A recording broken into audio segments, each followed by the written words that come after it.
Kanchipuram Varamahalakshmi Silks, the Grand Banarasi Mela. First time ever in Hyderabad starting from November 1st.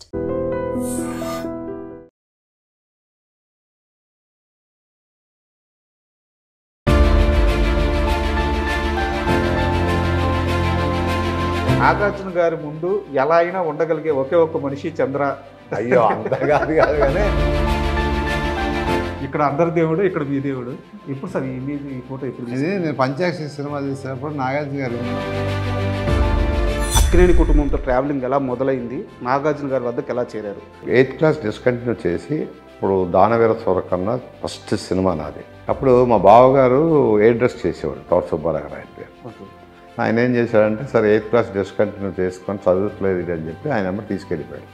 ఆయన దానవీర సూరకర్ణకి air dress. ఆ material అంతా bottles వచ్చాయి, అది చేతికి తీసుకొని రాయటం అనమాట. నాకు ఆ ఒంటికి అంతా అది నా డ్యూటీ, అది చేసేసుకొని చేసేవాడిని. సో శివ సినిమాకి ఫస్ట్ టైం మీరు శివ సినిమా ఎలా వచ్చింది అంటే రాముకున్న ఒక అలవాటు ఏంటంటే ఏ వస్తువు ఎక్కడ పెట్టాడో అక్కడ మనం మర్చిపోయి వెళ్ళిపోతూ ఉండేది. కనీసం ఒక టెక్నీషియన్ షూ వేసుకోకూడదంట, అదే చెప్తా, ఒక వైట్ షర్ట్ వేసుకోకూడదంట. ఏంటో మరి అప్పట్లో ఆ సిస్టమ్ ఎలా వచ్చిందని తెలియదు కానీ అదే మరి రెస్పెక్ట్ అనుకోవచ్చు, మరి ఏదనుకోవచ్చు. బట్ ఇతనైతే అంటే ఆర్జీవి చాలాసార్లు చెప్పారు నేను మోసం చేసి ఈ సినిమా స్టార్ట్ చేయించాను అని చెప్పేసి. అంత తెలియదు నాకు యాక్చువల్గా. ప్రాజెక్ట్ రెడీ అయింది అంతే. నాగార్జున గారి మేకప్ విషయానికి వస్తే ఇప్పుడు ఒక్కో ఆర్టిస్ట్కి ఒక్కో లుక్ బాగుంటుంది. అవును, మీరు ఆయనకి చాలా సంవత్సరాలు మేకప్ వేశారు కాబట్టి మీకు ఆయన ఏ ప్రొఫైల్ బాగా నచ్చుద్ది? స్ట్రైట్గా తీసుకోమంటా. శివ షూటింగ్ సమయంలో మీకు మర్చిపోలేని జ్ఞాపకం, ఆ రోజు జరిగిన ఇన్సిడెంట్ ఇప్పటికీ నాకు కళ్ళ ముందు నేను చెప్పాల్సి వస్తే ఏ ఇన్సిడెంట్ చెప్తారు? చిన్నతో చేజ్ చేస్తున్నాం, కంగను సౌండ్ అనుగుణంగానే అయిపోయాడు రేడు అనుకున్నాం. మర్చిపోయింది ఏంటంటే ఆ కొట్టుకుంటే పాపం. ఇక నాగార్జున అంటే చంద్ర, చంద్ర అంటే నాగార్జున అనే ఒక పేరు పడిపోయిన ఆ మూమెంట్ ఏంటి? ఆ బాండింగ్ అంటే అది దాన్ని ఎట్లా చెప్పాలో తెలీదు. అన్న అనాలా, తమ్ముడు అనాలా. కన్నమయ్య సినిమాకి అప్పుడు రాఘవేంద్ర గారు వీళ్ళందరూ కూర్చొని నాగార్జున గారికి మీసం తీసేయాలరా ఈ సినిమాకి అని. గొడవ కారణం మీరేనా? ఇండస్ట్రీలో చాలా పెద్ద గొడవ అయిందంటే. పెద్ద గొడవ. మీ బాబు సినిమా అప్పుడు కూడా వచ్చారు కదా. ఒక హరికృష్ణ గారిని మాత్రమే అన్న అని పిలుస్తారు. అవును. ఏంది వాళ్ళిద్దరి మధ్య అంత బాండింగ్? నాగార్జున గారు అంటే హరికృష్ణ గారికి నిజంగా ఎక్కడ లేని ప్రేమాభిమానం ఉంది. అంటే మీ జర్నీ మొత్తం ఆయన చూశారు. డే 1 మీకు ఒక మాట చెప్పారు, లాస్ట్ మాట్లాడింది ఇదే, ఆయన జాగ్రత్తగా ఉన్నావు కదా, జాగ్రత్తగా. ఒక 2 మాటలు మొత్తం మీ జీవితాన్ని ఫుల్ఫిల్ చేశారు.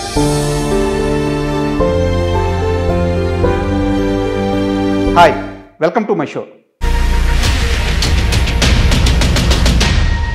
శివ తెలుగు సినిమా గతిని స్థితిని మార్చిన సినిమా. 36 ఏళ్ల తర్వాత ఇప్పుడు శివ రిలీజ్ కాబోతుంది. ఈ నేపథ్యంలో శివ సినిమాకి పనిచేసిన ప్రతి ఆర్టిస్ట్, ప్రతి టెక్నీషియన్ కెమెరా ముందుకొచ్చి తమ అనుభవాలు చెప్పుకుంటున్నారు. ఇదే నేపథ్యంలో నాగార్జున గారితో 35 సంవత్సరాలుగా ఆయన పర్సనల్ మేకప్ మ్యాన్గా పనిచేసిన చంద్ర గారు మనతో ఉన్నారు. ఆయన్ని నాగార్జున చంద్ర అని ఇండస్ట్రీలో పిలుస్తారనమాట. అక్కినేని కుటుంబంతో ఆయనది 45 ఏళ్ల ప్రయాణం. ఈ నేపథ్యంలో శివ సినిమాతో ఆయనకున్న అనుబంధాన్ని, ఆయనకున్న మెమరీస్ని, అలాగే నాగార్జున గారితో ఆయనకున్న ప్రయాణాన్ని పూర్తిగా అడిగి తెలుసుకుందాం. హాయ్ సార్, నమస్తే. నమస్తే. చంద్ర, నాగార్జున చంద్ర అంటే ఇండస్ట్రీలో మిమ్మల్ని పేరు పెట్టి పిలిచేవారి కంటే కూడా నాగార్జున మనిషి అని గుర్తు చేస్తూ పిలిచేవాళ్ళు ఎక్కువ అంట. సో ఎలా సార్, అంటే ఇండస్ట్రీలోకి ఎలా వచ్చారు, అక్కినేని కుటుంబంతో ట్రావెలింగ్ ఎలా మొదలైంది, నాగార్జున గారి వద్దకు ఎలా చేరారు, ఇది ఒక్కసారి చెప్పండి సార్. నేను 8th క్లాస్ డిస్కంటిన్యూ చేసి అప్పుడు దానవీర సూరకర్ణ ఫస్ట్ సినిమా నాది. దానవీర సూరకర్ణ ఫస్ట్ సినిమా రామారావు గారు. అప్పుడు మా బావగారు ఎయిర్ డ్రెస్ చేసేవాడు, తోట సుబ్బారావు గారు ఆయన పేరు. ఓకే. అప్పుడు ఏంటంటే చాలా తక్కువ మంది ఉండేవాళ్ళు. ఏ డిపార్ట్మెంట్ అయినా, మేకప్ డిపార్ట్మెంట్ అయినా, హెయిర్ స్టైల్ డిపార్ట్మెంట్ అయినా, జూనియర్ ఆర్టిస్టులు అయినా చాలా తక్కువ ఉండటం వల్ల ఆయన ఏం చేశాడంటే సరే 8th క్లాస్ డిస్కంటిన్యూ చేసుకొని చదువుతలేదు ఇది అని చెప్పి ఆయన అమ్మ తీసుకెళ్ళిపోయాడు. ఆయన దానవీర సూరకర్ణకి ఎయిర్ డ్రెస్. ఓకే. అలా తీసుకెళ్ళి నన్ను మేకప్ అసిస్టెంట్గా చేసుకున్నాను. చేసుకుని ఫస్ట్ రామారావు గారి దగ్గర తీసుకెళ్ళారు, పెద్ద ఆయన దగ్గరికి. ఓకే. ఏం ఎవరీడు ఏం అంత సరే మా బామ్మర్ది. ఓ ఎంత చిన్న బామ్మర్ది ఉన్నాడు నీకు? మా బామ్మర్ది అని మేకప్ అసిస్టెంట్ చేశాను. నేను చదువుకోవట్లేదా వీడు, ఇంత చిన్న వయసులో తీసుకోదు. లేదండి చదవట్లేదు, గాలి తిరుగుతున్నాడు, ఏదో సంథింగ్ చెప్పాడు. సరే జాగ్రత్త చేసుకో. అట్లా స్టార్ట్ అయింది. ఓకే. ఏంటంటే నా డ్యూటీ ఏంటంటే ఆయనకి బేర్బోడి అంటే దుర్యోధన గెటప్ కానీ దానవసూర్ కానీ అన్నీ ఉన్నాయి కదా, ఆయనకి బాడీకి అంతా మేకప్ వేయాలి. బాడీ అని చూస్తేమో ఇలా ఉండేది విగ్రహం. ఆయన మామూలు విగ్రహం కాదు. నేనేమో ఇంత ఉండేవాడిని ఆయనకి. సో ఆయనకి వెనక రాయండి అనేవాళ్ళు. అప్పుడు ఏంటంటే బాటిల్స్లో వచ్చాయి మేకప్, ఇప్పుడు వచ్చిన స్టిక్స్లు ఇవన్నీ కాకుండా ఆ మెటీరియల్ అంతా బాటిల్స్లో వచ్చాయి. అది చేతికి తీసుకొని రాయటం అనమాట మొత్తం మేకప్ ఒంటికి అంతా. అది నా డ్యూటీ. అది చేసేసుకొని చేసేవాడిని. చేసిన తర్వాత అట్లా కంటిన్యూ అయింది. ఓకే. ఆ నెక్స్ట్ షెడ్యూల్ దానవరసవరక అయిపోగానే చాణిక్య చంద్రగుప్త అట్లనే నాగేశ్వరరావు గారు దగ్గర తీసుకెళ్ళాడు. మళ్ళీ తీసుకెళ్ళగానే ఏంటంటే ఇది సంగతి. ఆయన చెప్పినది ఇప్పుడు కూడా నాకు గుర్తుండిపోయింది ఏంటంటే, చదువు లేదు చదువు రాదు అని బాధపడే కంటే క్రమశిక్షణతో పనిచేస్తే విద్య ఆటోమేటిక్గా అదే వస్తుంది. నువ్వేం చేస్తావంటే, అంటే చాలా చిన్నపిల్లవాడు కదా, అప్పుడు నాకు వాళ్ళకి చెప్పాలనిపించిందేమో నా వయసుని బట్టి.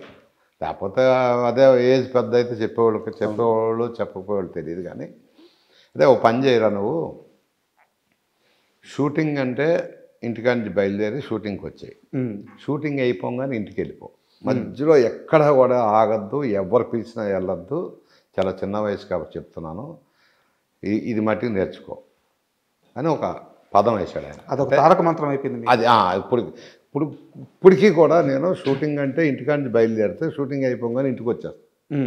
అది నాకు వచ్చిన 64 ఏళ్ల వయసులో కూడా అది నాకు మెదులుతూ ఉంటుంది ఆయన చెప్పింది.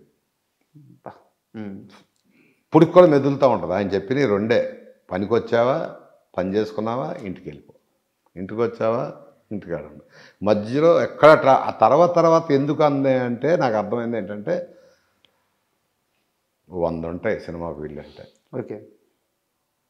అవన్నీ మనం బయట పెట్టుకోలేం, కానీ 100 వ్యసనాలు ఉంటాయి. ఆ 100 వ్యసనాలకి తప్పించుకుంటాకి ఆయన చెప్పిన పెద్ద మాట అనమాట అది. ఆయన ఏమి నాకు చదువు చెప్పుకోరా అది ఏం అనలేదు, కానీ బట్ చెప్పిన రెండే: ఇంటికి రా, పనికి వెళ్ళి ఇంటికి రా. ఒక్క మాట జీవితం పాఠం ఇప్పుడు వరకు జీవితాన్ని నిలబెట్టిన మాట. సూపర్. అది క్రమశిక్షణ అనేది ఆయనతోనే నేర్చుకున్నాను. అట్లా ట్రావెల్ చేసుకుంటూ దానవర సూరకర్ణ, చాణక్య చంద్రగుప్త, అనార్కలి, రామపట్టాభిషేకం 4 సినిమాలు అక్కడ చేసి 5వ సినిమా అన్నపూర్ణ స్టూడియోకి వచ్చా. ఓకే. అంటే మళ్ళీ నాగార్జున గారి దగ్గరికి ఎలా ఎంటర్ అయ్యాను. అక్కడి నుంచి రాజా రమేష్ అని ఒక సినిమా, నాగేశ్వరరావు గారి హీరో. అలా ఆయనతో కంటిన్యూ చేసుకుంటూ 7 అంతస్తుల మేడ ఇవన్నీ చేసుకుంటూ అట్లా ట్రావెల్ అయ్యాను. ఇక అన్నపూర్ణ స్టూడియోకి వచ్చిన తర్వాత ఇక బయట ప్రపంచం అనేది తెలియదు మనకి. అన్నపూర్ణ స్టూడియోలో ఉండిపోయాను. ఓకే. వాళ్ళ క్రమశిక్షణతో వాళ్ళతో ఇప్పుడు వరకు కూడా మళ్ళీ వేరే వెళ్ళి ఎవరికి మేకప్లు చేయలేదు, వేరే వెళ్ళి చేయలేదు. రిటైర్మెంట్ రిటైర్మెంట్ తీసుకున్నాను, finish. This is my story. So Shiva సినిమాకి ఫస్ట్ టైం మీరు శివ సినిమా ఎలా వచ్చింది అంటే, ఫస్ట్ రావు గారి ఇల్లు చేసాం. ఓకే. రావు గారి ఇల్లు చేస్తున్నాం. అది కూడా వెంకట గారిది అసెస్ క్రియేషను. అప్పుడు అసెస్ క్రియేషన్ అన్నపూర్ణ స్టూడియోస్ తరణి గారు డైరెక్టర్. అవును. రావు గారి ఇల్లు సినిమా చేస్తున్నప్పుడు మాకు మెల్లిగా ఈ ఉత్తేజ్ స్టార్ట్ అయ్యాడు. ఫస్ట్ రావు గారి ఇంటికి ఉత్తేజ్ అసిస్టెంట్ డైరెక్టర్. ఆ తర్వాత రామ్ గోపాల్ వర్మ గారు. రాము ఏంటంటే కంటిన్యూటీలు చూసుకునేవాడు. ఓకే. ఒక కళ్ళద్దం పెట్టుకొని. అయితే రాముకున్న ఒక అలవాటు ఏంటంటే, ఏ వస్తువు ఎక్కడ పెట్టాడో అక్కడ మర్చిపోయి వెళ్ళిపోతూ ఉండేవాడు.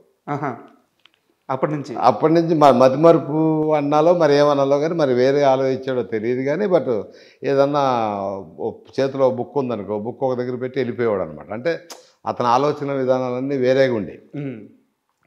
అట్లా రామ్ గోపాలను పరిచయం మాకు. అలా ఇబ్బంది పడే క్షణాలు ఉన్నాయా అలా మర్చిపోవడం వల్ల? మర్చిపోవడం అంటే ఇక్కడ ఒక చిన్న ఇది ఉండేది. నాకున్న దీనికైతే వేరే ఉండైతే మాట అనేసేవాళ్ళం. కానీ ఇక్కడ ఏంటంటే మా సౌండ్ ఇంజనీర్ రాజుగారు అబ్బాయి, ఓకే. మాకు మన్నపున్న స్టూడియోలో సౌండ్ ఇంజనీర్ గారు ఉండేవాళ్ళు కదా, ఆయన అబ్బాయి కదా, అతని మీద ప్రేమతో ఇతను బాగా చూసుకునేవాళ్ళం. వాస్తవాన్ని చెప్పాలంటే అది వేరే వాళ్ళు అనుకుంటే అది వేరేగా ఉండేది. అక్కడి నుంచి అలా అలా అలా పరిచయం అయిన తర్వాత రావు గారి ఇల్లు తర్వాత విజయ్ సినిమా చేసాం. విజయ్ సినిమా తర్వాత ఒకసారి అన్నపూర్ణ స్టూడియోలో వెంకట్ గారు పిలిచి శివ సినిమా చేస్తున్నాం, శివ చేద్దాం, మేకప్ టెస్టులు చేయాలి, సరే. ఇక అక్కడి నుంచి అంటే అంతకుముందు స్టోరీ డిస్కషన్ ఇవన్నీ మనకు తెలియదు. మాకేంటంటే కథ అంతా అన్నీ అయిపోయిన తర్వాత సినిమా షూటింగ్కి వచ్చేటప్పటికే కదా మేము వచ్చేది.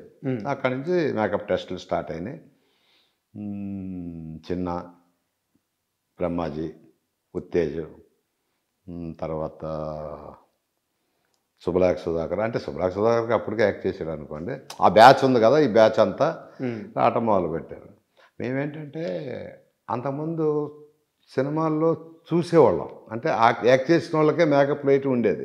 వీళ్ళంతా కొత్త మొహాలు చూస్తే కొంతమంది రౌడీలాగా ఉన్నారు, కొంతమంది ఉన్నారు జీన్స్ అంటున్నాడు, ప్యాంట్ అంటున్నాడు. నాకేం అర్థమయ్యేది కాదు.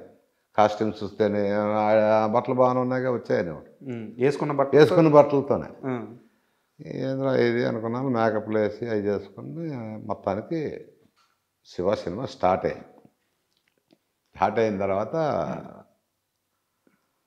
ఫస్ట్ ఎక్కడ చేసామంటే అన్నపూర్ణ స్టూడియోలో ట్రయల్ లేదా మొత్తానికి ఎవరినో పెట్టి ముందు ట్రయల్ ఏది చేసుకున్నారు, చూసుకున్నారు, ఇంత అయింది.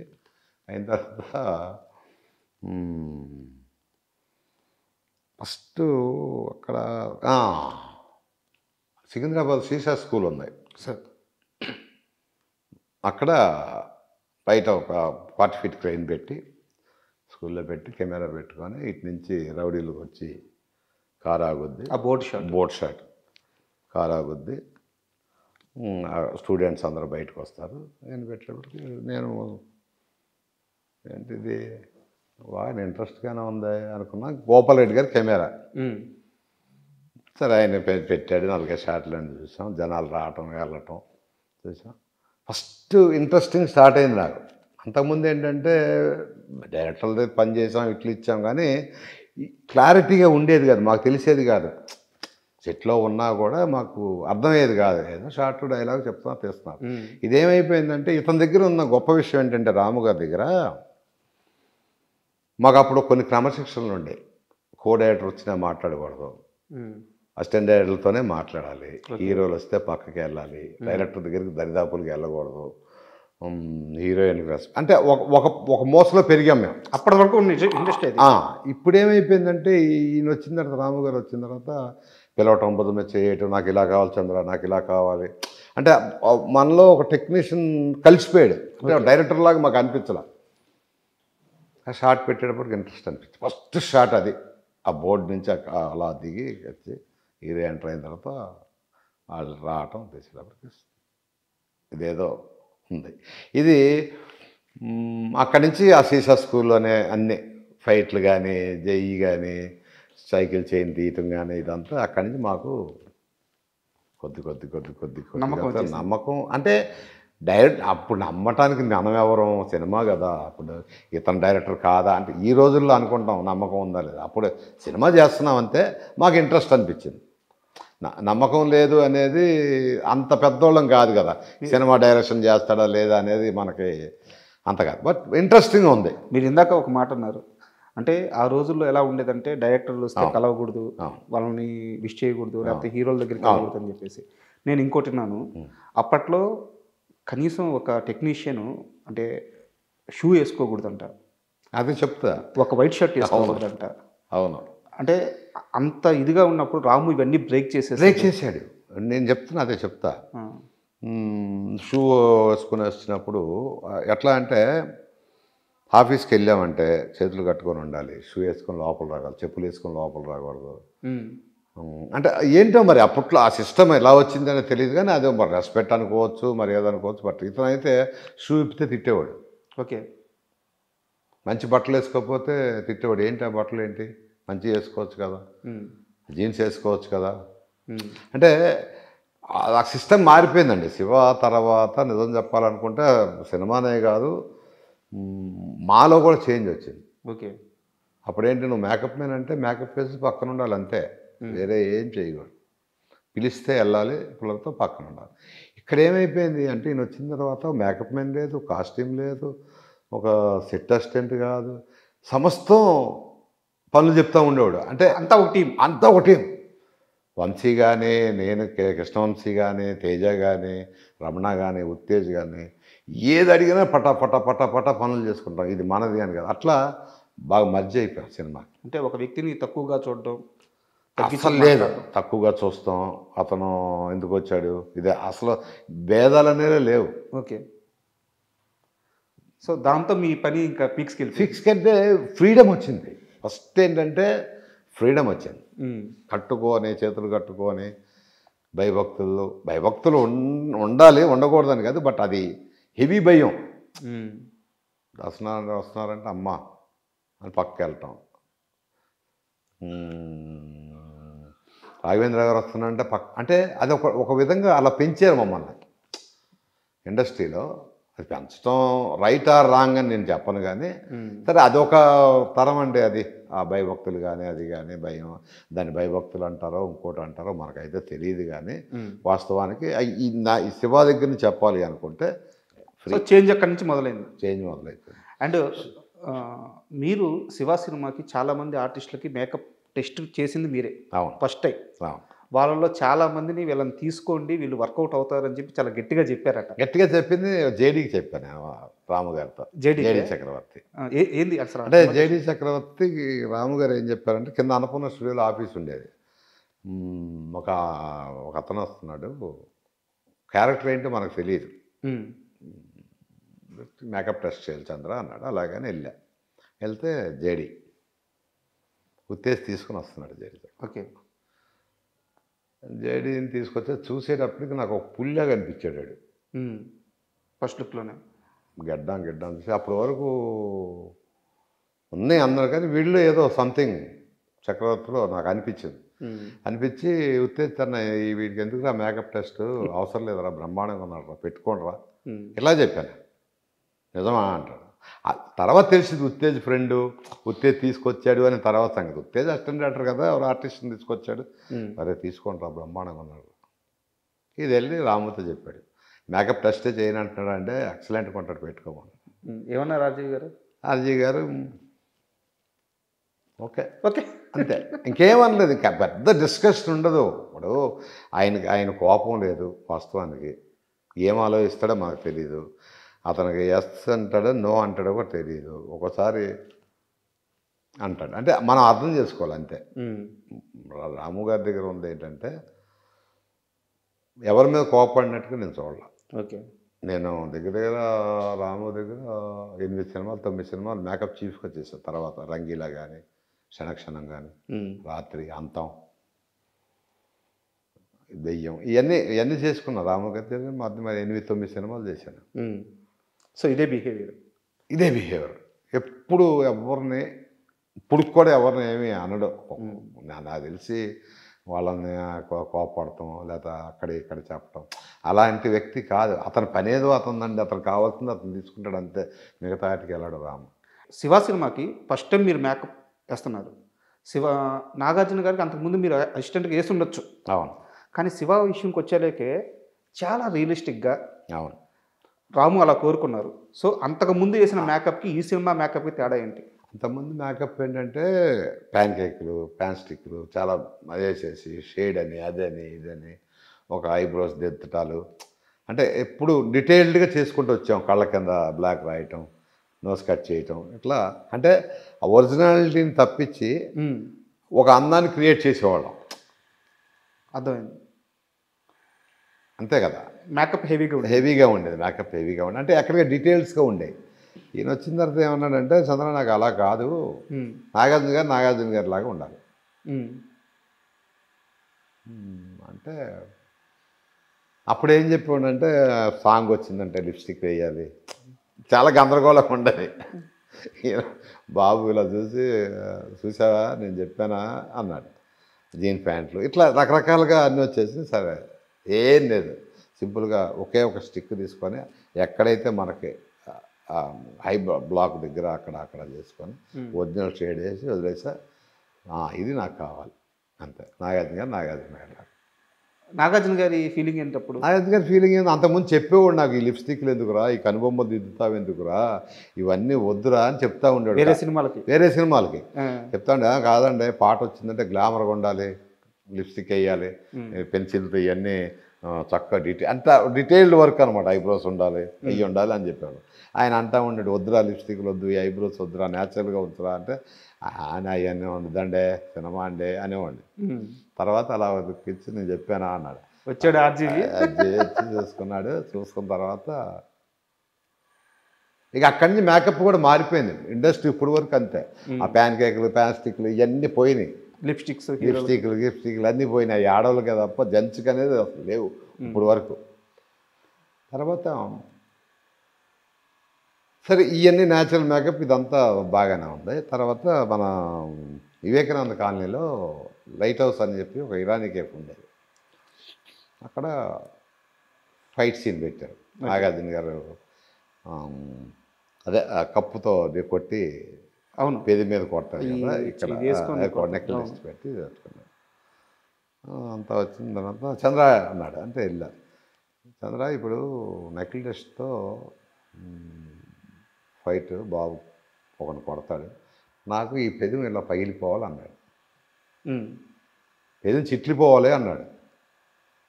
నాకు స్టార్ట్ అయింది, ఇదేంట్రా పెదం చిట్లిపోవటం అంటాడు. అంతకుముందు జస్ట్ బ్లడ్ వేసేవాళ్ళ అంతే. అంతకుముందు ఏదో నాకు ఒప్పందం వేసేసేవాళ్ళం. ఇది అంటే సార్ ఇది అని చెప్తే ఆయనే నాగార్జున గారు మన రాము గారి దగ్గర ఒక అమ్మాయి ఎవరో ఉండేవాళ్ళండి. ఆ అమ్మాయి వ్యాక్స్ తెచ్చింది. అసిస్టెంట్ డైరెక్టర్ ఏదో పేరు మర్చిపోయా. ఒక వ్యాక్స్ తెచ్చింది.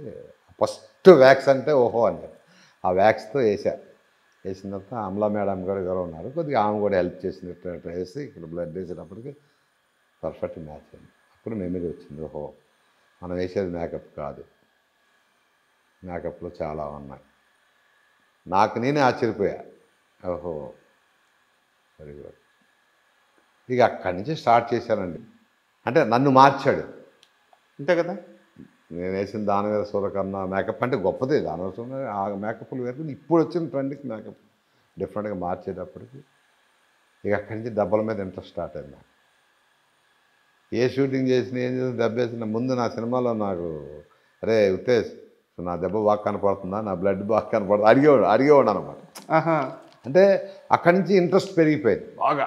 ఇంట్రెస్ట్ అంటే ఎట్లా అంటే ఇక ఆడుకున్నా మేకప్. అది అండ్ శివ సినిమా విషయానికి వస్తే ముందుగా చెప్పుకోవాల్సింది ఆ సినిమా ప్రాజెక్ట్ ఎలా స్టార్ట్ అయింది అనే విషయం చాలా గందరగోళం ఉంటుంది. అంటే ఆర్జీవి చాలాసార్లు చెప్పారు, నేను మోసం చేసి ఈ సినిమాని స్టార్ట్ చేయించాను అని చెప్పేసి. నాకు తెలియదు నాది మార్చి ఆయన ఎట్లా అంటే అంత మనకి ఇది లేదు. ఇది సినిమా ప్రాజెక్టు వాడు నాగార్జున గారితో రాము ఏం మాట్లాడాడు, వెంకట్ గారితో ఏం మాట్లాడారు, సురేంద్ర గారితో ఏం మాట్లాడారు, ఇదంతా ఇంటర్నల్ కదా.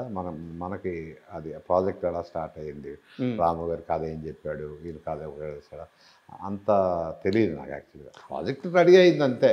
అప్పట్లో సరే ప్రాజెక్ట్ ఎలా స్టార్ట్ అయింది పక్కన పెడితే, మూవీ స్టార్ట్ అవుతున్నప్పుడు చాలామంది ఈడెవడో ఇంగ్లీష్ మాట్లాడుతున్నాడు వాళ్ళు పడేశాడు, ఇది ఒక టాక్ అయితే నడిచింది కదా. అంటే ఇది మా శివనాగేశ్వరరావు చేసిన పని ఇది. అవునా? ఇది వాస్తవం చెప్పాలంటే శివనాగేశ్వరరావు వచ్చి శివనాగేశ్వరరావుకి నాకు పరిచయం ఉంది, రావు గారి ఇల్లు కాడి నుంచి పరిచయం ఉంది. మీ బాస్ కొద్దిగా ఇంగ్లీష్ మాట్లాడితే పడిపోతాడా అనేవాడు నాతో. ఏం ఇంగ్లీష్ అండి ఏంటండి అంటే, కాదురా ఇంగ్లీష్లో కథ చెప్తే ఎట్లన్నాడురా అనేవాడు. రాము ఇంగ్లీష్ మాట్లాడుతుండేవాడు. అంటే ఇంగ్లీష్లో కథలు చెప్తే అంటే ఇంగ్లీష్లో కథలు చెప్తే ఓకే చేసేస్తాడు నాగార్జున గారు అని ఒక ప్రాప్కాన్ స్టార్ట్ చేసింది శివనాగేశ్వరరావు. ఇంగ్లీష్లో చెప్పగానే ఎట్టా ఈనేజ్ పడిపోతారు ఎవరైనా. కథ బాగుంది, మా రాజుగారి అబ్బాయి, మాకు ఒక బాండ్ ఉంది పవన్ రాజు గారితో, కృష్ణరాజు గారితో, దాంతో ఒకటి రెండు సార్లు వాళ్ళు కలిసి ఉంటారు, కథ చెప్పి ఉంటాడు, ఆ కథ ఈ కథ ఫ్రెండ్షిప్లో ఓకే చేసుకుంటారు ఏదైనా కూడా. ఇది ఇంగ్లీష్లో కథ చెప్తే ఓకే చేస్తాడనేది శివనాగేశ్వరరావు చేసిన పని ఇదంతా. అంతే తప్ప ఇంగ్లీష్లో కథ చెప్తే ఎవరు ఒప్పుకోడాడు, ఎవడో ఒప్పుకోడు. ఆయన అట్లా చెప్తా ఉంటాడు. అండ్ నాగార్జున గారి మేకప్ విషయానికి వస్తే ఇప్పుడు ఒక్కో ఆర్టిస్ట్కి ఒక్కో లుక్ బాగుంటుంది. అవును. కెమెరా ఫ్రేమ్లో పెట్టినప్పుడు కూడా సైడ్ ప్రొఫైల్ అనో లేకుంటే టైట్ క్లోజ్ అనో ఇలా పెడితే బాగుంటుంది అనమాట. మీరు ఆయనకి చాలా సంవత్సరాలు మేకప్ వేశారు కాబట్టి మీకు ఆయన ఏ ప్రొఫైల్ బాగా నచ్చుద్ది? అంటే ఎక్కువ ఏంటంటే నేను స్ట్రైట్గా తీసుకోమంటా. ఓకే. అంటే ఈ ప్రొఫైల్ ఇట్లా ఇట్లా కంటాడు. ఎందుకంటే ఆయనది కోలమొహం. అది చాలామంది హీరోలకు ఉండదు. అవును, చాలా తక్కువ మందికి ఉంటుంది. ఈ షేప్ అనేది అలా అలా గడ్డం కానీ అది కానీ దాన్ని కోలమొహం అంటారు కదా. అది ఐస్ ఒకటి డిఫరెంట్ ఐస్. అందుకని స్ట్రైట్గా తీసుకుంటే ఆయన అందంగా ఉంటాడు. చాలామంది ఏం చేస్తారంటే ఎప్పుడు కూడా ఒకటి గుర్తుపెట్టుకెళ్తాము, స్ట్రైట్ ఈ ప్రపోజల్ కాకుండా ఇలా తిప్పమన్నాడు అంటే ఈ ఫేస్లో లోపం ఉన్నట్టే. కొద్ది యాంగిల్ అలా మారుస్తారు, అప్పుడు అందంగా కనపడతాను కెమెరా మ్యాన్లో. కానీ ఈయన దగ్గర ఉన్న గొప్ప అందగాడు ఏంటంటే స్ట్రైట్ ఫార్ట్ టు ఫార్ట్. అట్లా ఆ రేంజ్లో క్లోజ్ పెడితే అదిరిపోతాడు. ఇదే ఎప్పుడు ఏ ఇంటర్వ్యూకి ఇచ్చినా ఏం చేసినా నేను ఏం చేసానంటే మీలాంటి వాడు చెప్పేవాడిని స్ట్రైట్గా తీసుకోమని. ఇక్కడి నుంచి తీసుకుంటే అదిరిపోతాడు. అంతేగాని ఈ యాంగిల్కి సినిమాలో యాంగిల్ అంటే ఆ సైజును ఈ సైజును కట్ చేస్తారు కాబట్టి వస్తాయి. కానీ స్ట్రైట్ నాగార్జున గారి ఫోటో తీసుకోవాలంటే స్ట్రైట్. ఇప్పుడు అది చూడండి, మీ ఇద్దరం దిగిందంటే స్ట్రైట్ యాంగిల్ అంతా. అవును, అంత అందంగా ఉన్నాడు చూడండి, కింగ్ కదా. మళ్ళీ దీంట్లో చూడండి మళ్ళీ పోద్ది ఆ స్ట్రైట్. సూపర్. అంటే ఈ శివ సినిమా విషయానికి వస్తే డైరెక్టర్లుగా చాలామంది అసిస్టెంట్లుగా పనిచేశారు. అవును. ముఖ్యంగా వంశీ గారు. ఒకరోజు ఆయన ఒక డబ్బింగ్ థియేటర్లో చిన్న నేల మీద అట్ట కొనుక్కొని నిద్రలేదంట. రోజు మొత్తం మీద 1/2 అవర్ 1 అవర్ నిద్ర అంట. అట్లా నేల మీద కొనుక్కొని ఉంటే చూశాడంట ఆర్జీవి. అది ఈ మధ్య కూడా ఆయన ప్రస్తావించారు. వంశీ, నేను మర్చిపోలేదు వంశీ, నిద్ర కూడా పోకుండా నువ్వు అట్లా నేల మీద కొనుక్కొని. చెన్నైలోనా? ఏందా ఇన్సిడెంట్ ఒకసారి చెప్పండి. అప్పుడు ప్రసాద్ ల్యాబ్లు ఇవన్నిటి కష్టం కాబట్టి చెన్నై వెళ్ళాం. చెన్నై వెళ్ళినప్పుడు చెన్నైలో అది విజయం థియేటర్ అంటే అది పేరు గుర్తులేదు. థియేటర్లో పాపం డబ్బింగ్ చెప్పి తర్వాత మిక్సింగ్లు చేసి అవి చేసి నిద్ర ఉండేది కాదు వీడికి. రాము గారు చూస్తేనేమో వెళ్ళేసి రామునే ఏ టైంకి వస్తాడో తెలియదు. ఎయిటింగ్ కానీ అంత టేబుల్ అంతా అక్కడే కదా. వాడికి నిద్ర ఉండేది కదా. కళ్ళు ఎంత ఇప్పటికీ పాపం కళ్ళు ఇంతే కళ్ళు ఉంటాయి ఆడి. దాని తోడు ఇంత అయిపోయాయి పాపం. అంటే వర్క్ టెన్షన్కి ఎక్కడంటే అక్కడ పడుకునేవాడు బాబు. బాగా కష్టపడి పడుకునేవాడు. ఒకసారి రాము గారు వచ్చి చూశాడంట. చూసి ఏంటో జనరల్గా జరుగుతూ ఉంటాయి నాన్నయ్య అన్నీ. సో అప్పటి నుంచి ఆయన మీద ఇంకా లవ్ ఎక్కువ అయిపోయినట్టుంది ఆర్జీవికి. ఆర్జీకి ఒకళ్ళని కదా కష్టపడినాడు ప్రతి వాడికి. ఇప్పుడు నేనన్నా లవ్వే, వంశీ అన్న లవ్వే, ఉత్తేజ్ అన్న లవ్వే. అంటే ఆయన కష్టాన్ని పని చేస్తున్నాడా లేదా. అండ్ షూటింగ్ సమయంలో శివ షూటింగ్ సమయంలో మీకు మర్చిపోలేని జ్ఞాపకం, ఆ రోజు జరిగిన ఇన్సిడెంట్ ఇప్పటికీ నాకు కళ్ళ ముందు నేను చెప్పాల్సి వస్తే ఏ ఇన్సిడెంట్ చెప్తారు? చిన్నతో మేము చేస్తున్నాం. అవును, ఆ పోల్ని చేంజ్ చేసుకుంటే వెళ్తున్నా స్టడీ క్యామ్ వెళ్తుంది.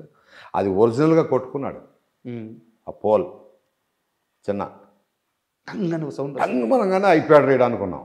మర్చిపోయింది ఏంటంటే ఆ కొట్టుకుంటూ అంటే పాపం పరిగెత్తుకొచ్చి ఇట్లా తిరిగేటప్పటికి వెనక పోల్ ఉంది. ఒరిజినల్గా కొట్టుకున్నాడు. అది అలాగే ఆ స్టైల్ బాగుంది పెట్టేయి అన్నాడు అంతే. ఆ తర్వాత చూస్తే వాడికి ఇంత బొప్పి అసలు తలకాయ పగిలిపోయింది అనుకున్నాం.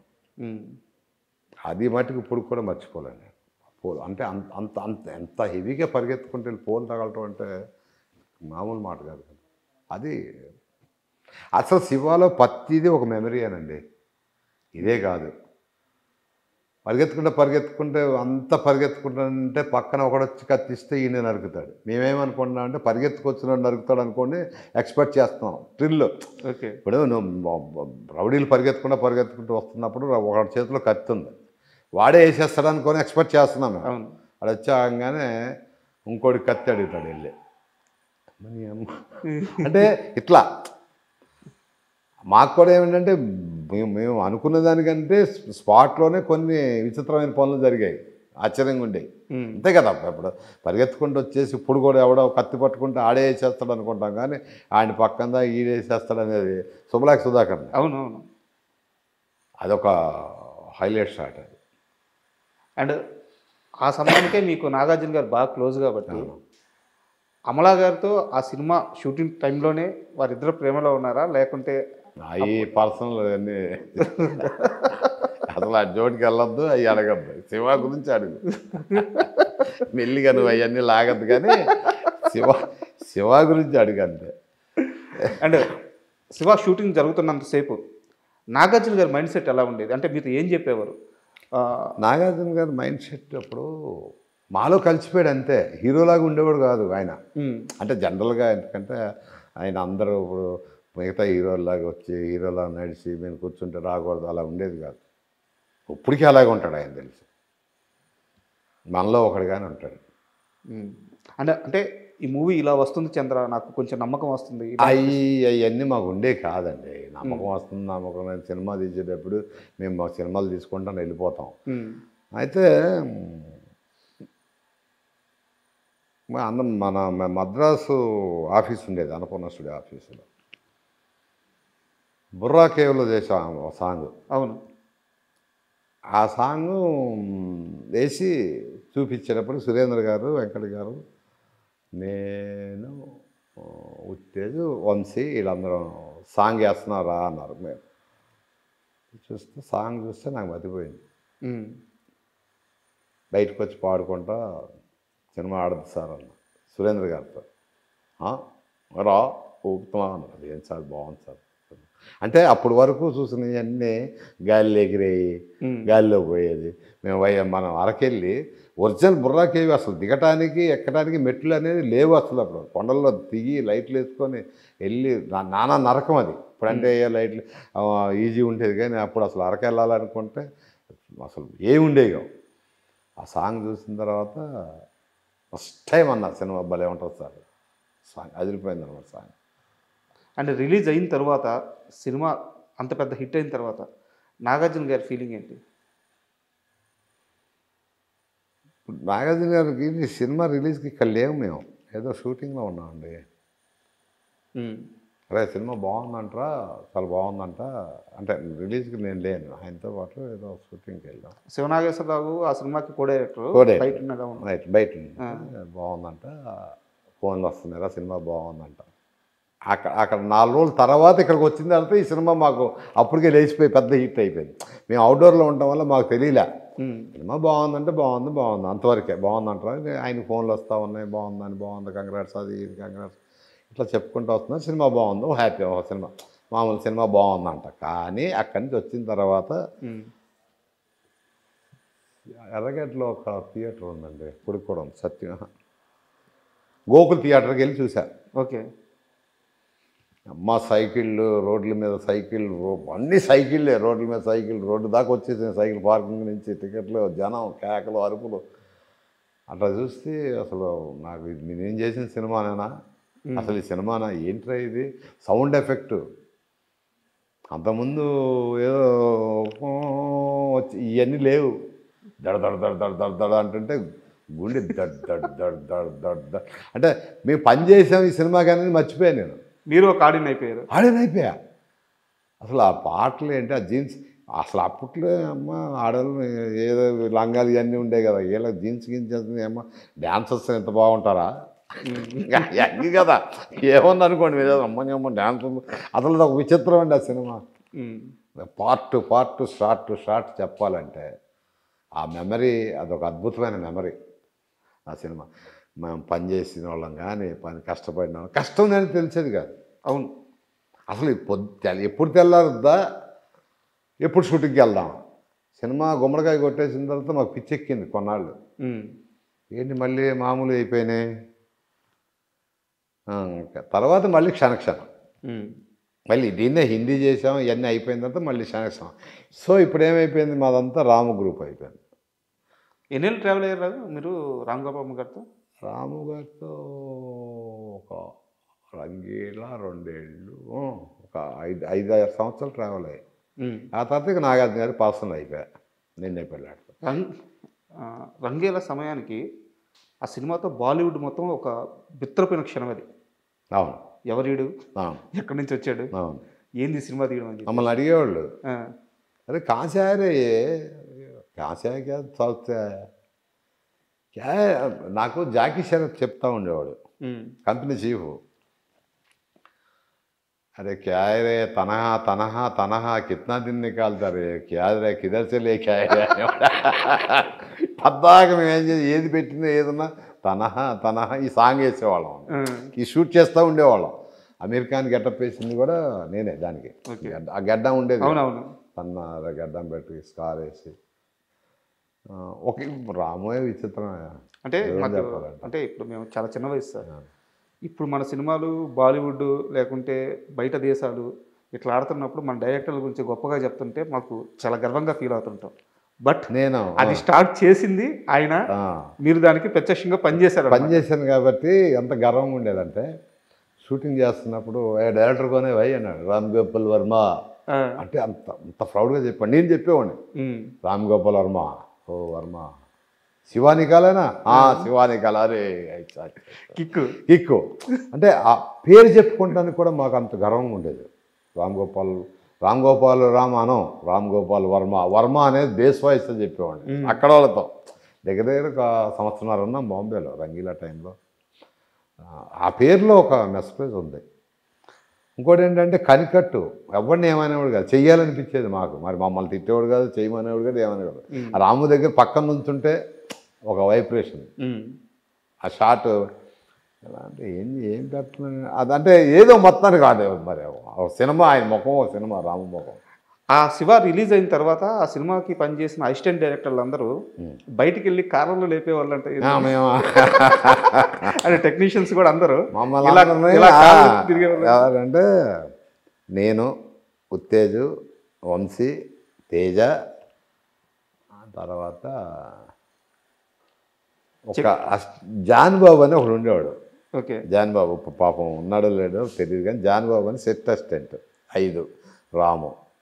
మేము ఎక్కడన్నా షూటింగ్ జరుగుతున్నప్పుడు రాము గారు ఎవరన్నా వెళ్తుంటే ఆయన వెనక మేము కూడా ఇలా కాలంలో వేసుకుని వెళ్తూ ఉండేవాళ్ళం. మీ అమ్మాయి ఇదేం రా శివ బ్యాచ్ అసలు మాకు అది ఒక వింత. శివ బ్యాచ్, శివాని అమ్మాయి ఒక్కొక్కడు ఇలా ఎత్తుకొని ఒక సినిమా అయిందో లేదు ఇట్లా కూడా అన్నోళ్ళు ఉన్నారు. ఒక సినిమా అయిపోయింది, సినిమాకే ఎంత ఇదా అని. అంటే సహజంగా అనుకుంటారు కదా. ఆయన ఎక్కడికి వెళ్ళినా ఆయన వెనక వెళ్తూ ఉండేవాళ్ళం. అంటే ఎందుకు వస్తున్నారు మీరు అనేవాడు కాదు, ఎలా పోతూ ఉండేవాళ్ళం అంతే. అప్పుడు షూటింగ్ తక్కువగా నాన్న. అండ్ శివ బ్యాచ్ అనేవాళ్ళు మమ్మల్ని. శివ బ్యాచ్, జేడీ కానీ నేను కానీ అసలు అది చెప్తే ఇప్పుడు కూడా ఆనందం చూడ ఎలా వస్తుందంటే కళ్ళ ఉండి అది ఇది ఒక మీ మొహం వెలిగిపోతుంది. అది అసలు అది వేరు. క్రికెట్ మధ్య బ్రేక్ టైంలో క్రికెట్ ఆడేవాళ్ళం, చక్కటి ఫుడ్డు, జనాలను కానీ అది కానీ అసలు అది లేదండి.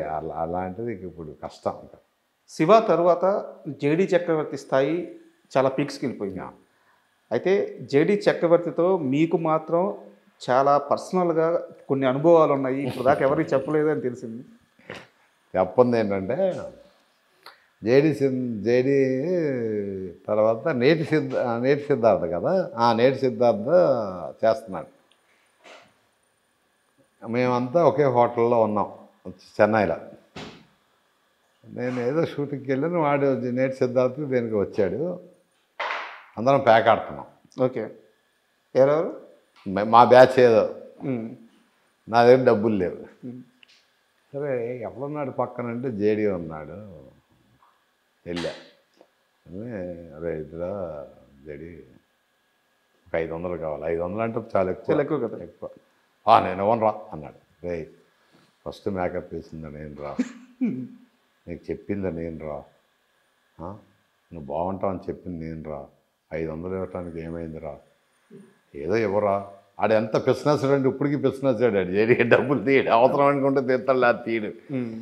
నేనేమన్నా రా చెప్తే మటుకు ఇవ్వాలా, లేదురా ఇవ్వరా, మళ్ళీ నేను బొట్టు పెడితే అందరు పైకి వచ్చినా లేరా, నువ్వు అని చెప్పి మొత్తానికి 500 తీసుకున్నాను. ఇప్పుడు వరకు ఆడ 500 ఇవ్వలేదు. నాకు అప్పుడప్పుడు చూసినప్పుడల్లా గుర్తొస్తుంది, జేడీగాడికి 500 ఇవ్వాలి మనం. అడుగుతుంటాడా? పాపం మర్చిపోయాడు, ఇప్పుడు చూస్తే అడుగుతానేవాడే. అది నా పర్సనల్, అంటే చెప్పలేం. కానీ ఆ సిచ్యువేషన్ ఏంటంటే 500 గురించి వాడిని బతిమాలటం, ఆయన బ్లాక్మెయిల్ చేయటం, నేను మేకప్ చేశాను, బొట్టు పెట్టాను, నువ్వు కానీ నాకు ఇవ్వలేదు అనుకో మళ్ళీ బొట్టు చెడిపేస్తాను అంటే అట్లా బ్లాక్. ఇప్పుడు ఇవన్నీ మెమరీస్ ఇవన్నీ అంతే తప్ప అట్లా కొద్దిగా ఏడిపించేవాడిని అందరినీ. ఉత్తేజన ఏడిపించేవాడిని. వంశీవాడిని అయితే మాకు అప్పుడు ఏంటంటే ఒక లిస్ట్ ఉండేది. మార్నింగ్ ఏమేం కావాలి ఏంటి అనేది అసిస్టెంట్ డైరెక్టర్ లిస్ట్ ఇవ్వాలి. ఒకరోజు సడన్గా బ్లడ్ కావాలి, బ్లడ్ రాయలే వంశీ, గొడవ, నేను తేలేదు. తేవాలి కదా, నువ్వు రాయలేదు, నేను తేలేదు. అంటే ఇట్లాంటి మెమరీస్. సార్ శివ తరువాత నాగార్జున గారితో ఇంకా మీ ట్రావెలింగ్ అక్కడి నుంచి? నా ట్రావెలింగ్ అక్కడి నుంచి కాదు, అంటే నిన్నే పెళ్ళాడతా నుంచి ఇంకా ఫుల్ ప్రాజెక్ట్ కదా. సో ఈ ప్రయాణంలో ఎక్కడ మీ ఇద్దరు బాగా బాండింగ్ ఏర్పడింది మీ ఇద్దరికి? ఏ ఇన్సిడెంట్ కానీ, ఏ మూవీ అప్పుడు కానీ? ఇక నాగార్జున అంటే చంద్ర, చంద్ర అంటే నాగార్జున అనే ఒక పేరు పడిపోయిన ఆ మూమెంట్ ఏంటి? అంటే అన్నమయ్య చేసేటప్పుడు నిన్నే పెళ్ళాడితో పర్సనల్గా చేశాను. తర్వాత కేటీ కుంజమోహన్ గారి సినిమాకి పర్సనల్గా రమ్మన్నాడు. రక్షకుడికి వెళ్ళాను. కానీ ఆయనతో చెప్పేశాను నేను, సార్ నేను పర్సనల్గా చేయలేనండి, నాకు ఎందుకంటే పర్సనల్ మేకప్ వేసి ఒక దగ్గర కూర్చుంటాం కాదు, నాకు ఎటంటే అటు తిరగటం చేయటం, అంటే మనకు సంబంధం లేని వాటిల్లో కూడా దూరిపోవటం, ఆడితో తిట్లు తింటాం, నేను తిట్టడం, ఇది ఒక ఇదిగా ఉండేది నాకు. సంబంధం లేదు అనుకుంటే ఎవరైనా నిలబడి ఇది తక్కువ చేయటం, డైరెక్షన్ డిపార్ట్మెంట్లోకి వెళ్ళి సజెషన్ షాట్ తీరేదనేవాడు డైరెక్టర్ని, అది చూసేవాడు. ఇలాంటివి చేస్తూ ఉండేవాడు కదా, నాకు కట్టేసినట్టు అయిపోయింది నాగార్జున గారు పర్సనల్గా. అప్పుడు ఆయన అది కాదురా అన్నమయ్య సినిమా ఒకటి చేసి అన్నాడు. అక్కడి నుంచి అన్నమయ్య సినిమాకి ఫుల్ ప్రతి చేశారు. ఫుల్గా చేయటం వల్ల ఏమైపోయిందంటే ఇంకా ఒకరికొకరు బాండింగ్ పెరిగిపోయింది. ఆయన క్యారెక్టర్ కానీ, నన్ను పిలవటం కానీ, చేయటం కానీ. శివ తర్వాత ఆయన రేంజ్ ఏంటంటే ఎక్కడికి వెళ్ళినా కానీ 500-600 మంది పబ్లిక్ వచ్చేసేవాడు. అంతే కదా. బాగా క్రేజ్ పెరిగిపోయేటప్పుడు అక్కడి నుంచి వాళ్ళని తప్పించటం, అట్లా ఒక నాకు ఏదో తెలియని ఒక ఒక మనిషి అయిపోయాడు నాలోనే. అబద్ధం ఆడేవాడిని కాదు, తలెత్తి మాట్లాడేవాడిని, ఏమనుకునేవాడు కాదు, నవ్వుతూ ఉండేవాడు. ఇవన్నీ నాకు బాగా నచ్చినాయి. అంటే మనం పని చేయగలం ఈయన దగ్గర. అక్కడి నుంచి అన్నమయ్య దగ్గర నుంచి బాండింగ్ పెరిగిపోయింది. ఆయనకి ఎక్కడికి వెళ్ళినా నన్ను తీసుకెళ్ళటం, ఎక్కడికి వెళ్ళినా తీసుకెళ్ళేవాడు, చంద్ర అంటాం షూటింగ్. సో ఆ బాండింగ్ అంటే దాన్ని ఎట్లా చెప్పాలో తెలీదు. అన్న అనాలా, తమ్ముడు అనాలా, లేకపోతే నాకు కావాల్సిన మనిషి అనాలా. నన్ను అలాగే చూసేవాడు ఆయన, నేను అలాగే చూసుకున్నాను. ఇప్పటికి కూడా ఏంటంటే పోదు, ఇప్పటికి కూడా అది అలా అయిపోయింది. అందుకనే నేను మానేసినప్పుడు వేరే వాళ్ళ మీద మటుకు మళ్ళీ మేకప్ వేయలేదు. వేరే వాళ్ళకి వెళ్ళేది ఇప్పుడు దాకా మీరు? ఆయన దగ్గర నుంచి దేనికి మన సాయిబాబా సినిమా చేసిన తర్వాత చెప్పా, సార్ ఇంకా నేను రిటర్న్ తీసుకుంటాను సార్, ఆలోచించుకోరా చాలు అంతే. చాలామంది ఆర్టిస్టులు పిలిచారు. నేను మేకప్ వేసేది ఆయన దగ్గర నుంచి మానేయటం ఎందుకు? అంతే కదా, ఇట్స్ ఫ్యాక్ట్ కదా. ఆయన దగ్గర నుంచి మానేసి మళ్ళీ వేరే వాళ్ళ దగ్గరికి మేకప్ చేయాల్సిన అవసరం నాకేం. ఒకటి మట్టికి గ్యారంటీ చెప్తాను, ఇండస్ట్రీలో అలాంటి హీరో దొరకటం మేకప్ మ్యాన్కి చాలా అదృష్టం ఉండాలి. మేకప్ మ్యాన్కి, వేరే వాళ్ళకి కాదు. నాలాంటి తింగిరోని, మామూలు తింగిరోని కాదు నేను. ఎవరినంటే వాళ్ళని ఇష్టం వచ్చినట్టు తిట్టడం, గొడవలు కూడా పెట్టుకునేవాడు, పెద్ద గొడవలు పెట్టుకునేవాడు. అయినా నన్ను ఆయన భరించడం అనేది ఇంకా గ్రేట్. అసలు నన్ను ఎప్పుడో తీసి బయటికి పంపాలండి. నా దీనికి ఫేస్ అంటే రారా ఆట గొడవ. అయితే ఒక్కడ కూడా ఆ చుట్టుపక్కల నాగార్జున గారు వస్తుంటే జనం షూటింగ్కి వస్తున్నాడు, ఒక్కడిని కూడా దగ్గర రానిచ్చేవాడు కదా. అట్లా చూస్తే వెళ్ళిపోయేవాడు. కటౌట్ అలాగే ఉండేది, కటౌట్ అట్లా మండిగా ఉండేవాడిని జ్ఞానం చేయటం. అది సార్ శివ విషయానికి వస్తే ఇంకో వ్యక్తి గురించి మాట్లాడుకోవాలి, ఎస్ గోపాల్ రెడ్డి గారు. అప్పటికి ఎస్ గోపాల్ రెడ్డి గారి మీద ఒక పేరు ఉండేది. సినిమా స్టార్టింగ్కి వస్తే ఎండింగ్కి ఉండేవారు కాదు. అంటే ఆయన చాలా బిజీ, ఏ రోజు ఏ సెట్లో ఉంటారో తెలియదు. ఆయన్ని చాలామంది వద్దు అన్న ఆర్జీవి ఆయనే కావాలని పట్టుబట్టి పెట్టుకున్నారు. అక్కడ నిజమేనా? అంటే మంచి కెమెరా. ఇప్పుడు ఆయన బాగా బిజీ. ఫస్ట్ షెడ్యూల్ వరకు చేసుకొని సెకండ్ షెడ్యూల్ వచ్చేటప్పటికి ఆయన దగ్గర పని చేసేవాళ్ళని ఎవరిని పెట్టి వెళ్ళిపోవటం ఇవన్నీ చేస్తూ ఉండేది. గోపాల్ రెడ్డి గారు ఫస్ట్ అరే ఈ సినిమా ఇవన్నీ చూస్తూ ఉంటే ఈ సినిమా ఎలా తీయాలో అర్థం కావట్లేదురా అన్నాడు గోపాల్ రెడ్డి గారు నాతో. ఆయన ఈ క్రెయిన్ ఏంటో, ఈ ఏంటో, ఈ తిప్పటాలు ఏంటో, ఈ ఏంటో నాకేం అర్థం కావట్లేదురా అన్నాడు ఆయన. ఫస్ట్ అదేంటండి అట్లా అంటున్నారు ఏంటంటే, ఏమరా ఈ ట్రాలీ అంటాడు కాసేపు, ట్రాక్ అంటాడు కాసేపు, ఒకసారి టైట్ క్లోజ్ అంటాడు. అంటే వాళ్ళంతా పాత పద్ధతిగా ఏంటి, వచ్చావా ట్రాలీ చేసావా, వెళ్ళిపోయావా, ఒక దగ్గర ఆగావా, అట్ని సజెషన్ తీసుకున్నావా, ఈ సజెషన్ తీసుకున్నావా, డైలాగ్ చెప్పావా, 2 క్లోజులు తీసుకున్నావా, సీన్ అయిపోయింది. ఇది అట్లా కాదు కదా నాకు గోపాల్, ఆ 2 కళ్ళు కనపడాలి గోపాల్ నాకు. అలాగే రాము పట్టరండ్రా అంటే ప్రతిదీ డీటెయిల్డ్. ఆయన మనసులో ఏమనుకుంటాడు ప్రతి డీటెయిల్డ్గా చేసేవాడు. ఫస్ట్ గోపాల్ నమ్మకం లేదు గోపాల్ రెడ్డికి.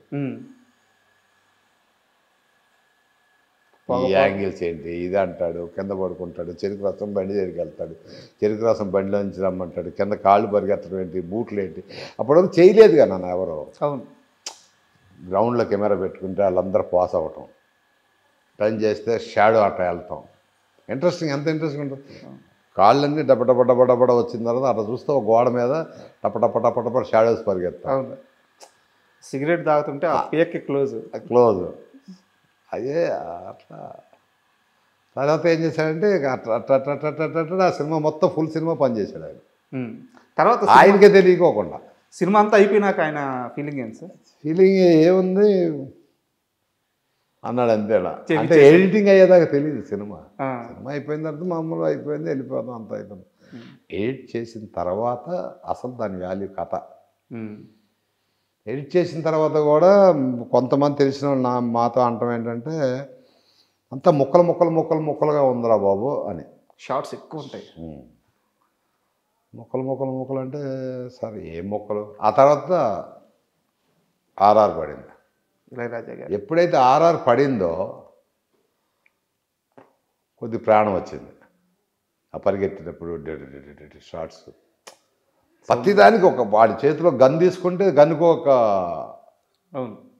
సౌండ్, చైన్కి ఒక సౌండ్, ఇక్కడి నుంచి పెడుతుంటే ఒక సౌండ్,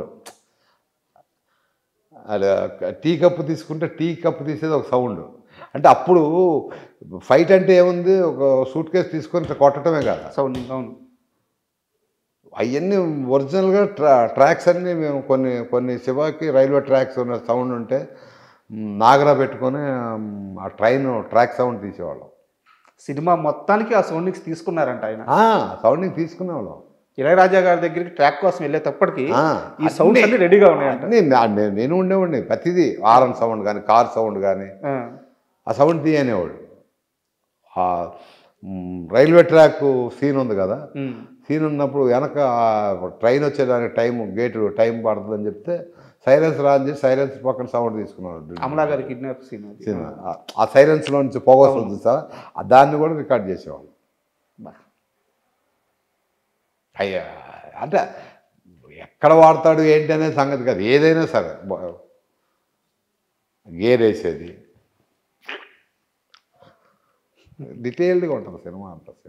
ఇంకా ఇప్పుడైతే ఇంకా అదిరిపోద్ది ఇప్పుడు, ఎందుకంటే ఈ ట్రాక్ చేసేటప్పటికి రేపు 14వ తారీఖు అసలు బీభత్సంగా ఉంటుంది, మామూలు బీభత్సంగా ఉంటుంది సినిమా. 14 నేను కూడా చూడాలి ఇప్పుడు అది. దాన్ని అప్పటికి ఇప్పుడు ఇంకేం చేసి వెళ్తున్నారా మీరు? తప్ప వెళ్ళకుండా మీ టీం ఏమన్నా టీం ఎవరు చెప్పలేదు కానీ అలాగే. సో ఫైనల్గా ఈ జనరేషన్కి శివ సినిమా గురించి ఏం చెప్తారు? ఇప్పుడున్న ఈ జనరేషన్ శివ సినిమా ఈ జనరేషన్ అందరూ చూడాల్సిన సినిమా. బాహుబలులు తర్వాత ఈ త్రిబుల్ ఆర్లు ఇవన్నీ కాదు, తక్కువ బడ్జెట్లో సినిమా ఎలా చేయాలి, లేకపోతే అంటే నేను ఆడియన్స్ అంటే సినిమా బాగుంటే ఏదంటే అది చూస్తారు, కానీ ఆడియన్స్ చెప్పటం కాదు, వచ్చే డైరెక్టర్లు చెప్తున్నాను. డైరెక్టర్లు అవ్వాలి అనుకున్న వాళ్ళు ఎవరైనా ఉంటే వాళ్ళకి చెప్పేది ఏంటంటే సినిమా తక్కువ బడ్జెట్లో ఎలా తీయాలి. సౌండ్ ఎఫెక్ట్స్ మనం వెళ్ళి మ్యూజిక్ డైరెక్టర్తో కొట్టించాలని అవసరం లేదు. మన దగ్గర ఒక సౌండ్ది ఉంటే మనకు కావాల్సినవన్నీ రైల్వే ట్రాక్ దగ్గరికి వెళ్తే రైల్వే ట్రాక్ సౌండ్ వస్తుంది. ఏది కావాలన్నా మనం క్రియేట్ చేసుకోవాలి. ఒరిజినల్ శివాలో అలా చేసాం. ఒరిజినల్గా ట్రైన్ ట్రాక్ దగ్గర ట్రాక్స్ అని ఇలా చేసాం కదా, ఇట్లా చేసుకొని శివ సినిమాని ఇంకొక 10-15 ఏళ్ళు ఇంకా గుర్తుంటుంది నాకు తెలిసి. సూపర్. ఇప్పుడు 35 అంటున్నారు కదా, ఇంకొక 10-15 సంవత్సరాలు ఈ జనరేషన్ కూడా వచ్చే జనరేషన్ చెప్తారు మా టైంలో శివ సినిమా అంతకుముందు మా నాన్న చూశాడు, ఇప్పుడు మేము చూసాం, ఇప్పుడు మీరు చూడండి రా. సో ఈ లెగసీ ఇంకా అలా కంటిన్యూ అయ్యేది. లైక్ అవుద్ది, నాకు తెలిసి అవుద్ది. అంటే ఇందాక అన్నమయ్య ప్రస్తావన వచ్చింది. మామూలు సినిమా కాదు సార్. తెలుగు సినిమా ఎన్ని సంవత్సరాలు బతుకుంటుందో అన్ని సంవత్సరాలు గుర్తుండిపోయే సినిమా అన్నమయ్య. అంటే అప్పటిదాకా నాగార్జున గారిని చూసిన విధానం వేరు, అన్నమయ్యకు వచ్చేలాగా పూర్తి డిఫరెంట్. సో ఆ సినిమాకి మేకప్ వేయడం అంటే ఒక ఛాలెంజింగే. అది అన్నమయ్య సినిమాకి అప్పుడు రాఘవేంద్ర గారు వీళ్ళందరూ కూర్చొని నాగార్జున గారికి మీసం తీసేయాలరా ఈ సినిమాకి అని, మీసం ఎట్టిపోతే తీసేయాల్సింది అన్నమయ్యకి. ఒక పిల్లక ఉంటుంది ఇలా ఇలా ఏదో స్కెచ్ చేసి చూపించారు. నాకు భయం వేసింది యాజ్ మేకప్ ఆర్టిస్ట్గా. నాగార్జున గారు మీసం తీస్తే ఎట్టి బస్సులో వర్కౌట్ అవ్వదు, బట్ ఇది ఆయనకు చెప్పాలి, మీసం తీయకూడదు. అప్పుడేంటి పౌరాణిక సినిమాలు ఈ దేవుడి సినిమాలు వచ్చేస్తే వాళ్ళకి మీసాలు ఉండకూడదు, ఇది ఒక ఆనవాయితీ పద్ధతి ఇది. సరే మీసం తీసేస్తే మట్టికి నాకు ఆయన తెలుసు కదా, ఆయన ముఖం ఎలా ఉంటుంది ఏంటి, మీసం తీసేస్తే ఎలా ఉంటుంది. సరే ఆయనతో సార్ అట్టగా సార్ మనం మీసం తీయద్దు, ట్రిమ్ చేసుకుందాం కావాలంటే, కానీ మీసం ఎట్టి పరిస్థితి తీయద్దు. కాదురా మరి డైరెక్ట్గా తీసేమాట, తీయద్దు సార్. దర్శనరాజు గారికి చెప్పి తిరుపతిలో కొన్ని అన్నమయ్య ఫోటోలు దొరుకుతాయండి, అన్నమయ్య కీర్తనలో, అవి నాకు ఒక 10-15 కావాలండి, ఆ బొమ్మలు చూడాలి నేను అంటే అది తెప్పించారు. దాంట్లో ఫస్టే ఒక దాంట్లో మీసం ఉంది తిప్పేలా అన్నమయ్యకి, హనుమాచార్యుడికి దొరికింది. అది తీసుకెళ్ళి సార్ మీసం వెళ్ళాం, అది తీసుకెళ్ళి అక్కడి నుంచి మీసం పెట్టాం. ఇది మా డిపార్ట్మెంట్లో పెద్ద వాళ్ళకి అన్నమయ్యకి మీసం ఉంటాం ఏంటి కారణం మీరేనా? ఇండస్ట్రీలో చాలా పెద్ద గొడవ అయిందంటే. పెద్ద గొడవ మీ నుంచే. వాడు పెద్ద ఇట్లా అంటాడు, వాడు మేకప్ మ్యాను, దానికి ఒక మీసం, అన్నమయ్యకి మీసం ఉంటాం ఏంటి నవ్వుతాడు. ఈయనేమో చంద్ర అంటాడు, వాడేం చెప్తే అది అంటాడు అసలు అని పెద్ద పుకారైపోయింది ఇండస్ట్రీ అంతా. ఇదేందబ్బా ఇది ఈ చిత్రం ఇది. ఇప్పుడు చాలా మ్యాగజైన్లో కూడా ఆర్టికల్ ఏంటి అసలు మామూలు కాదు, ఇదేందబ్బా ఇది అందరూ మీసం ఉంటే అంటే. ఇప్పుడు ఆర్టిస్ట్గా నాకు తెలిసి మేకప్ ఆర్టిస్ట్గా ఫస్ట్ గుర్తించాల్సింది ఏంటంటే, చాలామంది మేకప్ మ్యాన్లు మేకప్ వేసేసి వెళ్ళిపోవడం కాదు. మా వాళ్ళకి కూడా చెప్తున్నా, ఆర్టిస్ట్కి ఏ లుక్ అయితే బాగుంటుంది, ఎలా బాగుంటుందో ముందు మైండ్లో స్కెచ్ మనం ఏర్పరచుకోవాలి, అంటే తెలుసుకొని దాని ప్రకారమే మనం మేకప్ వేసుకోవాలి. ఒకడు రౌండ్ మొక్క ఉంటుంది, కోల మొక్క ఉంటుంది, ఒకళ్ళు సంథింగ్, ఒకళ్ళకి చిన్న కన్ను ఉంటుంది, ఒకళ్ళు పెద్ద కన్ను ఉంటుంది, ఒక జా వచ్చేసి ఒకళ్ళకి ఎక్కువ ఉంటుంది, ఒకళ్ళకి తక్కువ ఉంటుంది, చాలా ఉంటాయి, డిఫికల్ట్ ఉంటాయి ఫేస్లో. ఇది మనం వేసేసామంటే కాదు. సరే ఇది స్టార్ట్ అయింది, ఆల్రెడీ కేరళ వెళ్ళాం, కేరళలో షూటింగ్ స్టార్ట్ అయిపోయింది, బొట్టు గిట్టు అంత అయిపోయింది. విన్సెంట్ గారి మధ్యకి నువ్వు ఎవరి మాట ఆయనకు చాలా బాగుంది అన్నాడు కెమెరా విన్సెంట్ గారు, పెద్ద ఆయన దగ్గరికి వెళ్ళి ఏం సార్ ఎలా ఉంది, నాకు బాగుంది, ఏం భయపడద్దు, అందరూ అలా మాట్లాడతారు, నువ్వేముంది, నాకు ఇదే టింట్ కావాలి అని చెప్పాడు. ఇప్పుడు స్టార్ట్ అయింది. సెకండ్ గెటప్ వచ్చింది, ముసలి గెటప్. ముసలి 92 years కాదు, మిడిల్కి ఏం చేద్దాంరా అంటే, మిడిల్కి అప్పుడు మార్చా, ఆ విగ్గు తీసుకొని ఫస్ట్ టైం విగ్గు పెడతాం ఆయనకి, ఆ విగ్గు పెట్టి తీసి ఒక పిల్లక పెట్టేటప్పటికి అప్పుడు రామ్ గోపాల్ వర్మ గారు వచ్చారు ఎన్ఐటి స్టూడియోకి, నాచారంలో ఉంది కదా, అక్కడ చేస్తున్నాం, సాంగ్ చేస్తున్నాం, ఇద్దరు రమ్యకృష్ణను అమ్మాయితో సాంగ్ నిగమ సాంగ్ ఏదో చేస్తున్నాం, క్లైమాక్స్ సాంగ్, ఇద్దరు చనిపోతారే ఆ సాంగ్ చేస్తున్నాం, అక్కడ వేసాను ఫస్ట్. ఏదో అనుకున్నాను, బాగా చేసే నాగార్జున చూస్తానికి వచ్చాను అన్నాడు రాము. ఏదో గిలక ఎలా ఉన్నది బాగుందని చెప్పాడు రాము గారు. అప్పుడు చూసి అది చేసిన తర్వాత ఇప్పుడు వచ్చి ఓల్డ్ గెటప్ కావాలి. తిరుపతిలో ఉన్నాం మేము. తిరుపతిలో ఉంటే రవి అని ఒక కోడేటర్ ఉండేవాడు. నేను దానికి ఎలా ఇవ్వాలి ఏంటి అని మా ఎయిర్ డ్రెస్ని దగ్గర పెట్టుకొని వాడితో మేకప్ వేసుకుంటా ఇది చేసుకుంటా ఉంటే, అరే నువ్వు ఇక్కడ అమ్మా కష్టపడిపోతున్నావు రూపశిల్పి, కానీ రేపు పొద్దున్న మేకప్ మ్యాన్ వస్తున్నాడు, కొత్త మేకప్ మ్యాన్ ఓల్డ్ గెటప్ వేయటానికి అనగానే నేను తెక్క కదా డేస్ ఉంటుంది పెట్టేసి యోగానంద్ అని మేనేజర్ని పిలిచా. ఏమంటే రేపటి నుంచి వేరే మేకప్ మ్యాన్ వస్తున్నాడు, మరి నాకెందుకు తిరుపతిలో రూము గేము, నాకు టికెట్ వేసి చేంజ్ వెళ్ళిపోతాను.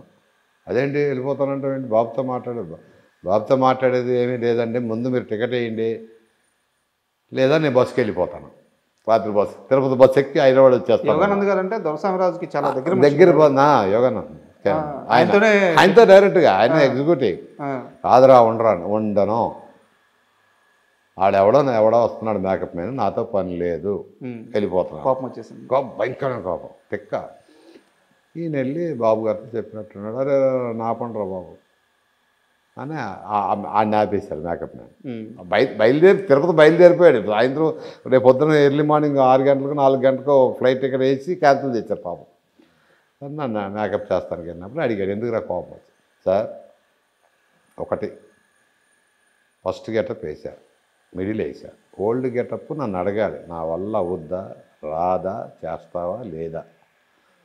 ఒకటి చేస్తా, ఒకసారి బాగలేదు, రెండోసారి చేస్తా, మూడోసారి అప్పుడు నాకు కూడా సాటిస్ఫాక్షన్, ఓహో నేను వేయలేకపోయాను కాబట్టి మిగతా వాళ్ళు వస్తే నాకు కూడా ఉంటుంది. కానీ నన్ను అడగకుండా నాకు చెప్పకుండా అంటే ఇక నేను మరి అంతే కదా సార్. మరి రాఘవేంద్ర గారితో ఏం మాట్లాడాడో మొత్తం అయిపోయింది. షూటింగ్కి వెళ్ళిన తర్వాత ఒక 24-25 ఏళ్ళ కుర్రాడు తీసుకొని డైరెక్టర్ గారికి చూపించి, ఈ కుర్రాడు చూడండి అని డైరెక్టర్ గారిని చూపించి రూమ్కి తీసుకెళ్ళి వేశారు. మేకప్ అది వేసుకొని సాయంత్రం తీసుకెళ్ళా బాబు దగ్గర తీసుకెళ్ళినప్పటికీ, అప్పుడు నాగార్జున గారి దగ్గరికిను రాఘవేంద్ర గారి దగ్గరికి గుళ్ళో నుంచి పూజారులు అందరూ పండితులు అందరూ వస్తూ ఉండేవాళ్ళు. రాగానే వాళ్ళకి వెళ్ళేసి నమస్కారం పెట్టి ఇట్లా పెద్దవాళ్ళు కదా అట్లా చేస్తూ ఉండేవారు. వీడిని తీసుకెళ్ళేప్పటికి ఆయన చూడంగానే ఎవరో పూజారి వచ్చాడని మా బాబే లేచి సత్యం లేచి దండం పెడుతున్నాడు. కాదండి మేకప్ వేసాను, నాగార్జున గారికి దండం పెట్టా, ఆడికి ఆ కుర్రోడికి మేకప్ వేసి తీసుకొచ్చాను కదా అతనికి మేకప్ వేశాను సార్. అరే అమ్మా ఇంత బాగా వేసావు కదా, బాగుందిరా, పద అని చెప్పి డైరెక్ట్గా డెమోలాగా చేశా. పద అని డైరెక్ట్గా చేశారు. రాఘవేంద్ర గారు సేమ్ అదే, ఎవరో పండితులు వచ్చారు లేచించాడు, కాదు సార్ మేకప్ వేశాను, ఇది అన్న మీద ఓల్డ్ గెటప్ అని. అరే అదిరిపోయిందిరా, ఇలా ఉంటే చాలురా. ఓకే, ఇక అక్కడి నుంచి ఆ ఓల్డ్ గెటప్ వచ్చేటప్పుడు సినిమా అసలు అంటే అక్కడ ఒక మెరికల్ ఏంటంటే ఆ సినిమాకి ఏం చేసినా సక్సెస్ వేడుకొండల స్వామి దయ వల్ల. ఇంత కూడా మాకేం ఎక్కడా కూడా ప్రాబ్లమ్స్ అనేది లేదు, ఏమీ లేదు. తిరుపతిలో కానీ వేసినట్టు సక్సెస్ సినిమా, అదొక గ్రేట్ సినిమా. అదొకటి. ఒక నెల క్రితం సుమన్ గారిని కలిశాను నేను, సుమన్ గారిని ఇంటర్వ్యూ చేశాను. ఆయన అన్నమయ్య గురించి చెప్తా, అసలు ఆయన మాట్లాడుతుంటే ఒక రకమైన ఉద్వేగానికి గురైపోతున్నారు. ఎన్ని నెలలు షూటింగ్ జరిగినంతకాలం ఆయన ఎంత నిష్ఠగా ఉన్నారో. ఆయన నిష్ఠగా ఉన్నవాడు, ఆయన స్టూల్ మీద కూర్చునేవాడు, మరి ఇంటికి వెళ్ళి కూడా షాప్ మీద పడుకునేవాడు. ఆయన వెంకటేశ్వర స్వామి గెటప్ ఉన్నంతకాలం చాలా నిష్ఠగా ఉన్నాడు. సుమన్ గారు చాలా ఆనెస్ట్, చాలా మంచోడు. అంటే నాగార్జున గారు ఎలాంటి జాగ్రత్తలు తీసుకున్నారు అన్నమయ్య కోసం? అంటే ఫుడ్ కానీ ఏమీ చేయలే, అది నాన్ వెజ్ తినేవాడు కాదంటే ఏం జాగ్రత్త తెలియదు. అంటే వచ్చేవాడు మామూలు షూటింగ్కి వచ్చినట్టు వచ్చేవాడు, ఇంటికి వెళ్ళిపోయాడు అంతే. జాగ్రత్తలు మాంసం వేసుకుంటాం, వద్దు కింద పడుకుంటాం, అవన్నీ ఏం చేయలే ఆయన. నాన్ వెజ్ ఒకటి మానేశారు. నాన్ వెజ్ తింటాం నేను చూడలా. ఓకే, అంటే మరి ఏడుకొండలతో అబద్ధం ఎందుకు ఆడాలి, కానీ ఆయన తిన్నారో తినలేదో నాకైతే తెలియదు. కానీ నా దగ్గర మటుకి నేను చూస్తున్నప్పుడు నాన్ వెజ్, అసలు ఆ షూటింగ్ స్పాట్లో నాన్ వెజ్ లేదు. హోటల్లో కానీ ఆ షూటింగ్ రాఘవేంద్ర గారు ఈ విషయాల్లో చాలా జాగ్రత్త తీసుకుంటాడు. నాన్ వెజ్ పెట్టడం రామదాసుకి కానీ లేకపోతే షిరిడి సాయిబాబుకి కానీ నాన్ వెజ్ ఎంత ప్రిపేర్ చేయరు. దాని తర్వాత షిరిడి సాయిబాబా, రామదాస్కి నంది అవార్డ్స్ వచ్చాయి. అవును, నంది అవార్డు అంటే గుర్తొచ్చింది. అంటే నాగార్జున గారితో ట్రావెలింగ్ ఒక ఎత్తు, హరికృష్ణ గారు అంటే ఎందుకు మీకు అంత ప్రేమ? హరికృష్ణ దానగారి సూరకం చేసేటప్పుడు హరికృష్ణ గారు అర్జునుడు వేషం వేసాడు. హరికృష్ణ గారు నీకు గుర్తుందా? అవును. అప్పుడు ఈ యూనిట్ వ్యాన్ ఉండే కావు, జనరేటర్. ఇప్పుడు రోడ్డు మీద జనరేటర్లు ఉంటాయి, లారీ జనరేటర్లు ఉంటాయి. అట్లా ఒక లారీ మీద జనరేటర్ ఉండేది. జనరేటర్ లైట్స్కి వెలిగించేది జనరేటర్. తెలుసా మీకు? గుర్తుందా? నాకు అంత ఐడియా లేదు సార్. యూనిట్కి వచ్చేటప్పుడు వెనక జనరేటర్ ఒకటి పెద్దది, ఇప్పుడు కరెంట్ లేకపోతే జనరేటర్ ఒకటి పెడతారు చూడు రోడ్డు మీద అంటది, అలాంటిది ఉండేదన్నమాట. కరెక్ట్గా అది ఒక గంటన్నర తర్వాత వేడెక్కి ఆగిపోయేది ఇంజిన్. ఆగిపోతే ఈయన వచ్చి బాగు చేస్తేనే అది స్టార్ట్ అయ్యేది. హరికృష్ణ గారు ఓహో ఆయన దగ్గరికి పరిగెత్తుకుంటూ వెళ్ళి రెంచ్ అని అది అని అందిస్తే అలవాటైపోయింది నాకు. మొత్తం వచ్చు, మెకానిజం అంతా వచ్చు. ఆయన తీసి దాంట్లో డీజిల్ బోజా చేసి అట్లా ఆ సామాన్ అందించడం కోసం వెళ్ళిపోయేవాడిని. ఆ జనరేటర్ ఆఫ్ అవ్వగానే ఆయనకి ఆ రెంచులు గించులు కటింగ్ లేరు అంటే అందించాడు. అట్లా అంటే యాక్చువల్గా చెప్పాలంటే చిన్న వయసు కదా నాన్న, భయం ఉండేది కదా. హరికృష్ణ గారు రామారావు గారు అబ్బాయి, రామారావు గారు మనం భయపడతా ఉండాలి. 14-15 ఏళ్ళ వయసు, ఏం తెలుస్తుంది? అట్లే 16 ఏళ్ళు కదా, చెడ్డీలు వేసుకుని వెళ్ళినోడిని. పెద్ద పట్టించుకున్నాడు. రాజన్న ఎలా ఇడ్లీ తిన్నావా అనేవాడు. ఆయన తిన్నాను, 8 తిన్నా, 4 తిన్నా, 4 తింటరా, 2 తినరా, 2 వడదిన్నా అంటే చిన్న అట్లా అట్లా హరికృష్ణ గారితో నాకు బాగా ఎఫెక్షన్. ఎందుకు వచ్చిందో తెలియదు, ఆయన అంటే చాలా ఇష్టం నాకు. ఆ తర్వాత సీతారామరాజు, దానికి కూడా నంది అవార్డు. సీతారామరాజు. సో సీతారామరాజు సినిమాలో అంటే హరికృష్ణ గారి సినిమా కెరీర్ అంతా చూసుకుంటే ఒక రకమైన మేకప్ ఉండేది. సీతారామరాజుకు మాత్రమే చాలా అద్భుతంగా ఉంటుంది. ఫేస్ కూడా టైట్ షాట్, క్లోజ్ షాట్ పెట్టినా కానీ చాలా అద్భుతంగా కనిపిస్తారు. అది మేకప్ ఉండేది. కానీ ఏం చేశానంటే నేను కెమెరామెన్ పేరేంటే ఆయన దగ్గరికి వెళ్ళి హరికృష్ణ గారు ఫేస్ క్లోజ్ పెట్టినప్పుడు కనపడకుండా కొద్దిగా అవుట్ పెట్టుకో అనుకున్నాడు. వెంట్రుకు మాత్రం లెన్స్ అని అవుట్ చేసి పెట్టుకోమన్నా, వెంట్రుకు మాత్రం. అప్పుడు ఈ లొట్టలు ఉండేవి కదా, ఆ అవుట్ ఫోకస్లో స్ట్రేట్గా కనబడేది. పెద్ద మేకప్ విజ్ కాదు అది. నాకున్న తెలివితేటగా ఏం చేశానంటే ఆ లెన్స్ కొద్దిగా ఫుల్ ఫోకస్ పెట్టకుండా అట్లా ఒక వెంట్రుకు మాత్రం అట్లా చిన్న టెక్నిక్, అక్కడితో అద్భుతంగా అక్కడ మచ్చలు కనపడం. అవి ఏంటంటే అవుట్ ఫోకస్ వల్ల ఆ మచ్చ అట్లా అట్లా అయ్యేది కదా, అన్నిగా అయ్యేది, స్ట్రేట్ ఉండేది అంతే. అండ్ హరికృష్ణ అంతే మేకప్ బాగా చేశాను, చేయట్లేదని కాదు, బట్ అవుట్ ఫోకస్ వల్ల ఫేసు. ఈ మధ్యకాలంలో నాగార్జున గారు ఒక మీటింగ్లో మాట్లాడుతూ ఆయన వెంకట గారితో సహా ఎవరిని అన్నాని పిలవరంట, ఒక్క హరికృష్ణ గారిని మాత్రమే అన్నాని పిలుస్తారు. అవును. ఏంది వాళ్ళిద్దరి మధ్య అంత బాండింగ్ ఏంటి? ఇద్దరు బాండింగ్ కాదండి అది. నాగార్జున గారు అంటే హరికృష్ణ గారికి నిజంగా ఎక్కడలేని ప్రేమాభిమానం ఉండేది. భయంకరంగా నాకు అప్పుడప్పుడు ఫోన్ చేస్తా కూడా, తమ్ముడు ఎలా ఉన్నాడురా ఏంటి, క్యాజువల్గా ఉన్నప్పుడు ఆయన నాతో మాట్లాడుతూ ఉండేవాడు.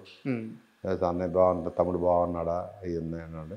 అంటే అది తెలియని ఎఫెక్షన్ అండి వాళ్ళిద్దరిది. ఇప్పుడు ఎఫెక్షన్ ఎందుకు పుట్టుద్ది అనేది ఎవడు చెప్పలేడు నాన్న.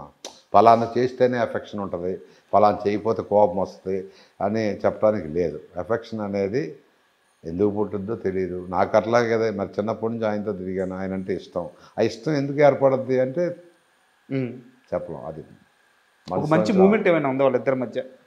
హరికృష్ణ కదా, రాత్రి నాకు హరికృష్ణ సీతారామరాజు చేసేవాడు 10:30-11 ఫోన్ చేసేవాడు. చంద్ర రేపు పొద్దున మన లొకేషన్లో 3:30 కొంటున్నాం అనేవాడు. తెల్లారుజాము 3:30కి. ఎక్కడది? శంషాబాద్ పాత గుడి ఒకటి ఉంది కదా, ఆ గుడి. సార్ తెల్లాదాన్ని 3:30 ఏంటి సార్ అంటే వస్తున్నావా రావట్లేదా వెళ్ళేవాడిని. ఆ చిన్న బడ్డీ కొట్టు ఉండే టీ కొట్టు అక్కడ కూర్చునేవాడు, ఆయన వచ్చేవాడు నేను వచ్చేవాడు, అక్కడి నుంచి లొకేషన్కి వెళ్ళాను. ఇట్లా ఆ సాంగ్ చేస్తున్న గుళ్ళో సాంగ్ చేస్తున్న అన్నాళ్ళు 3:30కి మేము కలిసేవాళ్ళం. 3:30కి వెళ్ళి ఆయన 3:30కి ఉండేవాడు, నేను 3:30కి ఉండేవాళ్ళం. అంటే నువ్వు 12 గంటలకు 1 గంట 2ంటికి బయలుదేరితే 3:30కి అక్కడ ఉండేవాళ్ళం. మేము వెళ్ళి కూర్చుంటే అసలు ఎవరు వచ్చేవాడు కాదు, ఏది లైట్ మ్యాన్లు కానీ కెమెరాలు కానీ ఏమి వచ్చేవి కాదు.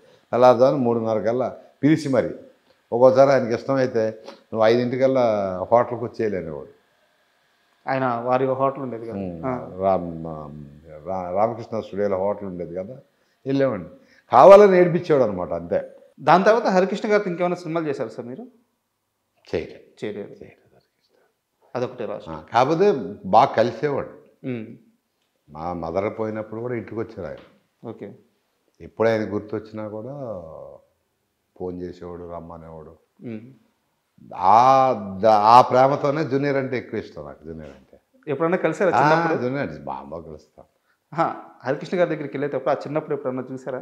చిన్నప్పుడు అంటే మన ఈ సినిమాకి వచ్చేవాడు, మన అదే మన హరికృష్ణ సీతారామరాజుకి జూనియర్ వచ్చేవాడు. అవునా? వచ్చి ఉండేవాడు, మాట్లాడుతూ ఉండేవాడు.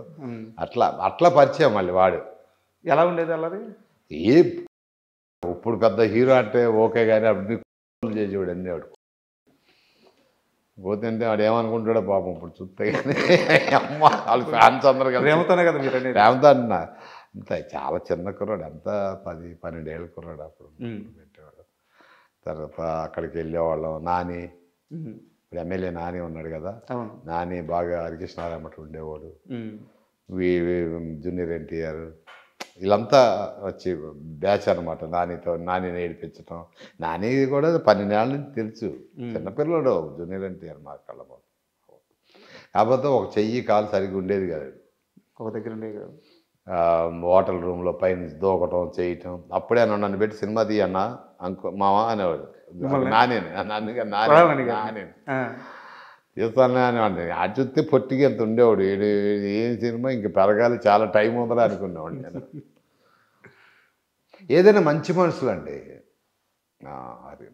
రామారావు గారు కానీ, నాగేశ్వర గారి ఫ్యామిలీ కానీ, వాళ్ళు కానీ మంచి మనుషులు.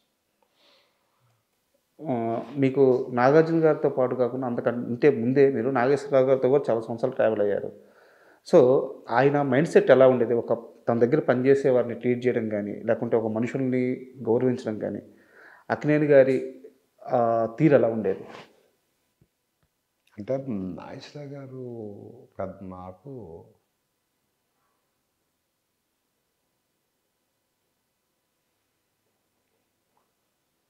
తీరి అంటే అదొక లైఫ్ నాన్న. అది ఎట్లా అంటే గౌరవ మర్యాదలు ఎక్కువ ఇచ్చేవాళ్ళం. ఇప్పుడున్న ఇది కాదు కదా. అప్పుడు పెద్ద హీరో ఆయన దగ్గరికి వెళ్ళటం చేయటం అదంతా అది ఎలా చెప్పాలి అంటే ఒక డిగ్నిఫైడ్ తీరి అంతా డిగ్నిఫైడ్గా ఉండటం, ఆయన రావటం, ఆయన పని ఆయన చేసుకెళ్ళటం, అట్లా ఉండేది. అనవసరంగా అంటే ఇప్పుడున్నట్టు కాకుండా ఆయనకి ఇచ్చిన క్యారెక్టర్ ఏంటి అవి ఏంటి అట్లా అంతే. అది అంటే మీ జర్నీ మొత్తం ఆయన చూశారు. డే 1 మీకు మాట చెప్పారు, మీ పీక్స్ కూడా ఆయన చూశారు, ఆయన దగ్గరే మీరు ఎదిగింది. అవును. సో ఏ రోజన్నా పిలిచి ఏరా చంద్ర ఈ వయసులో వచ్చావు? నేను పంచాక్షరి ప్రొడ్యూస్ చేసినప్పుడు ఓకే ఆడియో ఫంక్షన్కి పిలిచారు. ఆయన అంత గొప్ప మనిషి అంటే సినిమా ఎన్ని రోజులు ఆడుద్దురా అని అడిగాడు. ఓకే. సినిమాకి డబ్బులు వచ్చినాయా డబ్బులు పోయినాయా అని అనకుండా ఎన్ని రోజులు ఆడినా సినిమా పానంటున్నా ఒక 50 రోజులు ఆడారు. చలాస్ ఫైనాన్స్ అంతా క్లియర్ చేసేసారు. నేను ఆడియో ఫంక్షన్కి అంత ఎత్తులో పెట్టావు రాలేను, కానీ నా బ్లెస్సింగ్స్ ఎప్పుడు నీకు ఉంటాయిరా, కష్టపడి పైకి వచ్చిన వాళ్ళంటే నాకు చాలా ఇష్టం రా అన్నాడు. చాలా తప్పు మాట. నా కళ్ళమ్మ నీళ్ళు తిరిగింది. అంటే చాలామంది ఈరిష్ పడతారు కొంతమంది మన దగ్గర టచ్. ఆయన దగ్గర ఏంటి అర్థం చూపిస్తే టచ్ అప్ బాయ్ని ఇలా పెరిగి పెరిగి పెరిగి పెరిగి మనం ప్రొడ్యూసర్ అయ్యి ఆయన చెప్పింది ఏంటంటే కష్టపడి పైకి వచ్చేవాళ్ళకి చాలా ఇష్టం. దాని తర్వాత అనుకోకుండా మనం అఖిల్ బాబుకి మేకప్ వేయడానికి వెళ్ళా. ఓకే. మనం సినిమాకి వెళ్ళినప్పుడు ఈయన సెట్కి వచ్చారు. అదే లాస్ట్. ఇంకా వెళ్ళి ఎలా ఉన్నావు? బాగున్నా. ఏమంటా బాబు దగ్గర నుంచి వెళ్ళిపోయావు, ఎందుకు మానేసావు అన్నాడు. మానేయటం కాదండి, చాలు అనుకుని రిటైర్డ్ అయిపోయాడు. ఒక ఏదో పొలం కొనుక్కున్నాను, వెళ్ళిపోయి పొలం ఉంటాను. జాగ్రత్తగానే ఉన్నావు కదా అన్నాడు. జాగ్రత్తగానే ఉన్నాను. లాస్ట్ మాట్లాడింది ఇదే ఆయన, జాగ్రత్తగా ఉన్నావు కదా, జాగ్రత్తగానే ఉన్నావు. మీరు గమనించారా, మీ జీవిత చక్రంలో 2 మాటలు మాట్లాడారు ఆయన, అది మీ జీవితం. జాగ్రత్తగా ఉన్నావా, జాగ్రత్త. ఇది లాస్ట్ 2 మాటలు మాట్లాడారు. ఒక 2 మాటలు మొత్తం మీ జీవితాన్ని ఫుల్ఫిల్ చేసేసింది ఆయన. అంతే. ఇంకా ఫస్ట్ ఆయన చెప్పింది అది.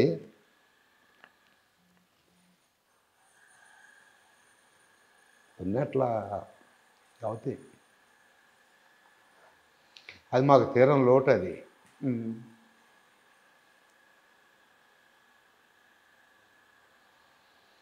ఎందుకంటే వాళ్ళు ఉప్పు కారం తిని పెరిగిపోయాం.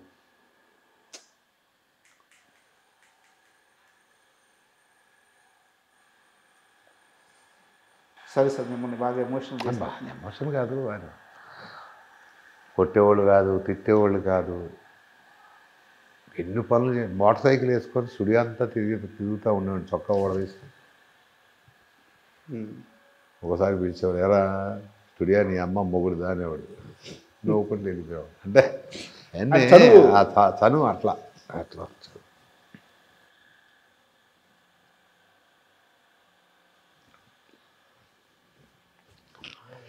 ఇంకా దొరకరు మనుషులు, అలాంటి మనుషులు దొరకరు. వాళ్ళు అంతేనండి, వాళ్ళు కష్టపడి పైకి వచ్చి నీతి నిజాయితీ అనేది ముఖ్యమండి వాళ్ళ దగ్గర. నీతిగా పనిచేసినవాడు, నిజాయితీగా పనిచేసినవాడు వాళ్ళ గుండెల్లో చిరస్థాయిగా నడవాలి. అక్కడ ప్రయాణంలో మీకు చేయూతనిచ్చి మీరు బాగా ఇబ్బందుల్లో ఉన్నప్పుడు ఆ చేయబెట్టి బయట చేసిన క్షణం అంటే ఏది చెప్తారు? నాకు ఇబ్బంది రాలేదండి, వాళ్ళ దగ్గర పనిచేసిన కాడి నుంచి నాకు ఏమి ఇబ్బంది రాలే. నన్ను పైకి ఇబ్బంది ఇది వచ్చి అలాంటిది ఏమి కష్టమే రాలేదు. అసలు ఆ కష్టమే రాలా. నేను ఇల్లు కట్టుకునేటప్పుడు కానీ ఏది చేసినా నా కష్టం మటుకు నాగార్జున గారు నా దగ్గర రానివ్వాల. మనం అబద్ధం ఆడకూడదు. నాకు ఇది లేదు అనేది సమస్య లేదండి. ఆయన దగ్గర పనిచేసిన ఆయన నాగేశ్వర గారి దగ్గర ఒక 10-12 ఏళ్ళు, ఈయన దగ్గర 10-40 ఏళ్ళ జర్నీలో కష్టం అంటూ తెలియదు. అండగా ఉన్నారు. అంటే మనకు ఏదైనా కావాలి అనుకుంటే ఆఫీస్కి వెళ్తాం. చల్సాని రమేష్ గారు ఉండేవాడు, తెలుసా మీకు? చల్సాని రమేష్ గారు తెలుసు? నాకు ఐడియా లేదు. చల్సాని రమేష్ గారు ఉండేవాళ్ళు, కింద ఆఫీస్కి వెళ్ళేవాళ్ళు. సార్ ఎందుకు ఏంటి అని కూడా అనేవాళ్ళు కాదు రమేష్. అంటే వాళ్ళంతా గ్రేట్ వ్యక్తులండి. వాస్తవం చెప్పాలంటే ఏదో పని చేసాం మన దగ్గర వాళ్ళని పొగడాలని కాదు, వాస్తవానికి తిన్నాం కాబట్టి రుణం మర్చిపోకుండా ఉన్నది ఉన్నట్టుగా చెప్పుకోవాలి. That's all. గ్రేట్ మనుషులు. మరి మిగతా వాళ్ళు ఉంటారంటే నేను పని చేయలేదు, వాళ్ళ దగ్గరికి వెళ్ళి పని చేయలేదు. ఉండొచ్చు, ఉండకపోవచ్చు. నేను మా స్టూడియో, మా అన్నపూర్ణ స్టూడియోలో ఉన్న కాడి నుంచి బయటికి వెళ్ళి ఏ స్టూడియోలో పని చేయలేదు, ఎవరికి పని చేయలేదు. సార్, అంటే మిమ్మల్ని ఎమోషనల్ చేశాను, కాస్త దీని నుంచి బయటకు వద్దాము. మీ చేతుల మీద ఎవరికన్నా ఫస్ట్ టైం మేకప్ వేసిన, వాళ్ళకు బొట్టు పెట్టిన, ఇండస్ట్రీలో వాళ్ళకి ఇంకా తిరుగులేదు అని చెప్పేసి ఒక ముద్ర ఉంది, ఒక సెంటిమెంట్ ఉంది. నాకు తెలుసు, మా ఆడియన్స్ కోసం చెప్పండి, మీ చేతుల మీద మొదటిసారి మేకప్ వేసిన ఆర్టిస్టులు ఎవరు? ఒక్కసారి లిస్ట్ చెప్పండి. నేను ఫస్ట్ మేకప్ వేసింది రంగీలలో ఉర్మిళకి. ఓకే. అంటే శివాకి వీళ్ళందరికీ వేసినోండి. వీళ్ళందరూ కొత్త. అయితే ఏంటంటే అక్కడ కంపెనీ చీఫ్ను కాబట్టి వేయాలి, తప్పదు. వీళ్ళందరూ పైకి వచ్చిన వాళ్ళే. ఎవరో ఉత్తేజ్ కానీ, చిన్న కానీ, జేడీ కానీ, తర్వాత బ్రహ్మాజీ, తర్వాత అందులో ఒక అమ్మాయి ఉండేది, వీళ్ళ గ్రూప్లో ఒక లేడీ అమ్మాయి, జేడీ టీచ్ చేసి ఒక అమ్మాయి. ఇట్లా మొత్తం స్టార్ట్ చేసింది అక్కడి నుంచి. ఏది నా కెరియర్లో శివ నుంచి స్టార్ట్ అయినాయి మేకప్లో. అంటే ఫస్ట్ వచ్చిన వాళ్ళతో, అంతకుముందు ఉన్న వాళ్ళు ఉన్నారు. ఆ తర్వాత రంగీలాకి ఉర్మిళ, ఉర్మిళ అయిపోయిన తర్వాత ఉర్మిళ, భూమిక, జెనిలియా, తర్వాత సురభి, మణిలో సురభి అని ఒక అమ్మాయి ఉండేది, సురభి. తర్వాత అనుష్క వస్తా, అనుష్క లాస్ట్ అనుష్క. తర్వాత మన ఇలియానా కాదు, కృష్ణవంశీ సినిమా అమ్మాయి మహేశ్వరి. కళ అదే కృష్ణ సముద్రం శ్రీదేవి చెల్లెలు కా ఆ అమ్మాయికి చేయలే. సంగీత సంగీత సంగీత సంగీత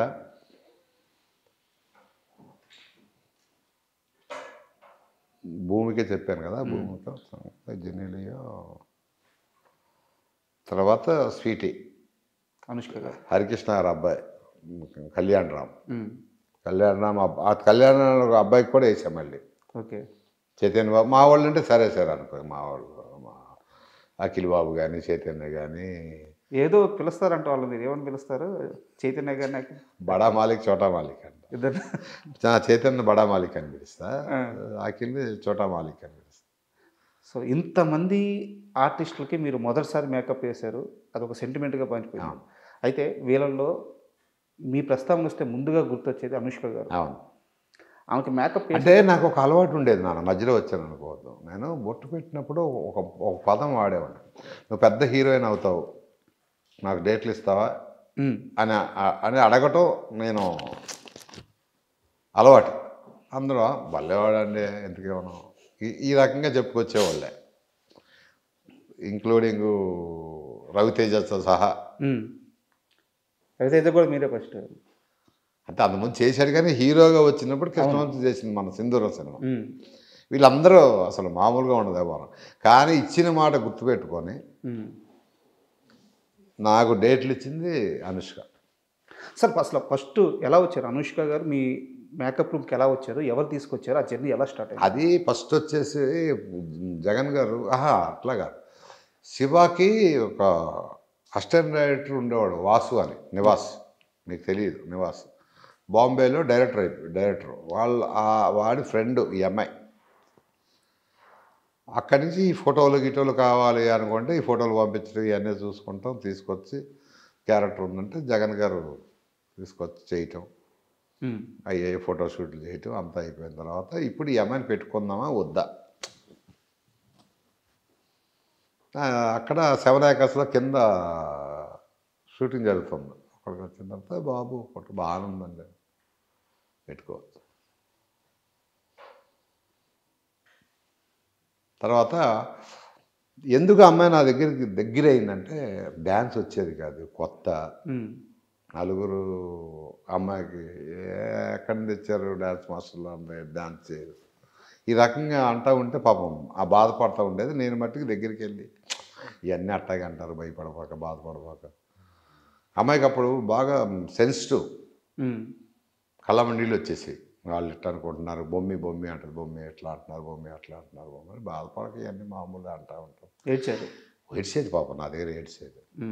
అయ్యేది రైస్. సో ఇప్పుడు మళ్ళీ మీరు ఎప్పుడు అడిగారు డేట్స్? వెళ్ళి ఈ నెక్స్ట్ ఇయర్ ఉంది నాంత సినిమా నాది. ఫస్ట్ టైము అనుష్క దగ్గరికి వెళ్ళి డేట్స్ ఎప్పుడు అడిగారు? డేట్స్ అప్పటికి అరుంధతి ఇవన్నీ రిలీజ్ కాలా నేను అడిగినప్పుడు. గోపిచంద్ సినిమా శంఖం ఏదో జరుగుతూ ఉంది, సెట్లోకి వెళ్ళి సినిమా తీద్దాం అనిపించింది.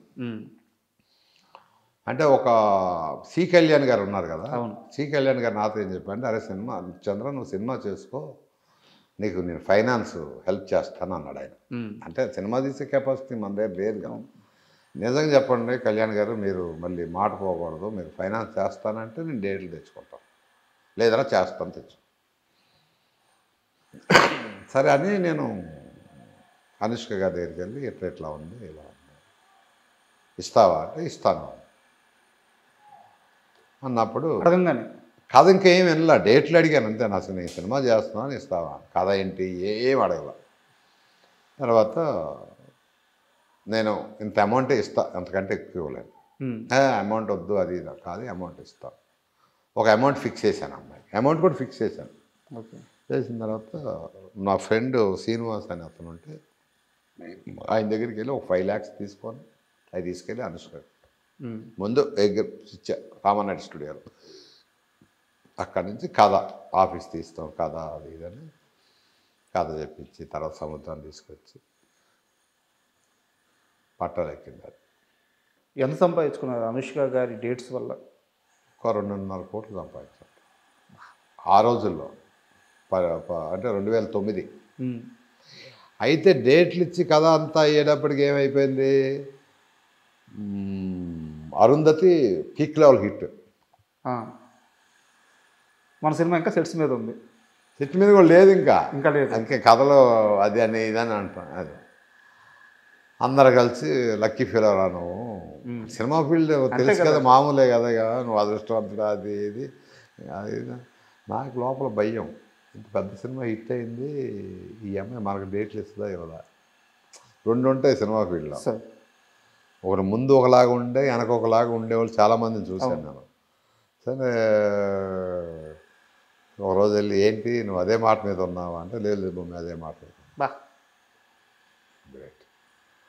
అక్కడి నుంచి ఒకరోజు ఫోన్ చేసి, భూమి నేను మహేష్ బాబు గారి సినిమా చేస్తాను, నెక్స్ట్ డేట్లు ఇస్తా. కలేజా చేసింది. కలేజా చేస్తున్నప్పుడు మళ్ళీ మధ్యలో వేదం వచ్చింది. ఇక నేను అనుకున్నా కలేజా వేదం అంటే మనకు షిప్ కొట్టింది ఈ అమ్మాయి కూడా మామూలుగా. 2 సినిమాలకి మనకంటే ముందు 2 సినిమాలు చేసుకునేటప్పటికి ఎస్ అనుకున్నా. కానీ తర్వాత ఏంటి పరిస్థితి మరి, అప్పటికి 1.5 సంవత్సరం అయిపోయింది అంటే షెట్కి వెళ్ళిపోదాం అని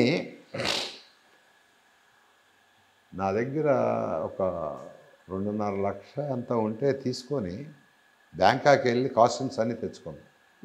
ఇంకో 2.5 లక్షలు వేసి 5 లక్షలు నా దగ్గర 2.5 ఉన్నాయి. నా కాస్ట్యూమ్స్ అవన్నీ కావాలి అంటే ఎవరో వెళ్ళి ఏంటంటే నేనే బ్యాంకాక్ వెళ్ళి, ఆ అమ్మాయి బ్యాంకాక్ వెళ్ళి నా సినిమా కాబట్టి సొంతంగా ఆ అమ్మాయి బట్టలు కొనుక్కొచ్చింది. తనకైతే ఎవరైనా ఉంటారా ఈ రోజుల్లో? అందుకేనా మీ అరుంధతిని ఎక్కడ పెట్టుకున్నారు? అమ్మాయి ఎప్పుడూ ఉంటుంది, లైఫ్ లాంగ్ ఉంటుంది అమ్మాయి. అంటే కొంతమంది అలా పుట్టకాల పుడతారండి, ఇండస్ట్రీలో కూడా ఉంటారు, గొప్పలో ఉంటారు, అలా పుట్టక మంచి పుట్టక. చాలా మందికి చెప్పుకున్నారంటే ఈ 10 ఎకరాలు అనుష్కవి, 10 ఎకరాలు అనుష్కవని. ఆయనది 10 ఎకరాలు కొబ్బరి తోట, కోకో ఏలూరు దగ్గర కొన్నా ఆ డబ్బులతో. అనుష్క గార్డెన్స్ పేరా మనసులో అనుకుంటా, పేరు పెడితే బాగోదు. అమ్మాయి బాగుంటాం. మళ్ళీ నెక్స్ట్ 2006లో ఉంది అమ్మాయి.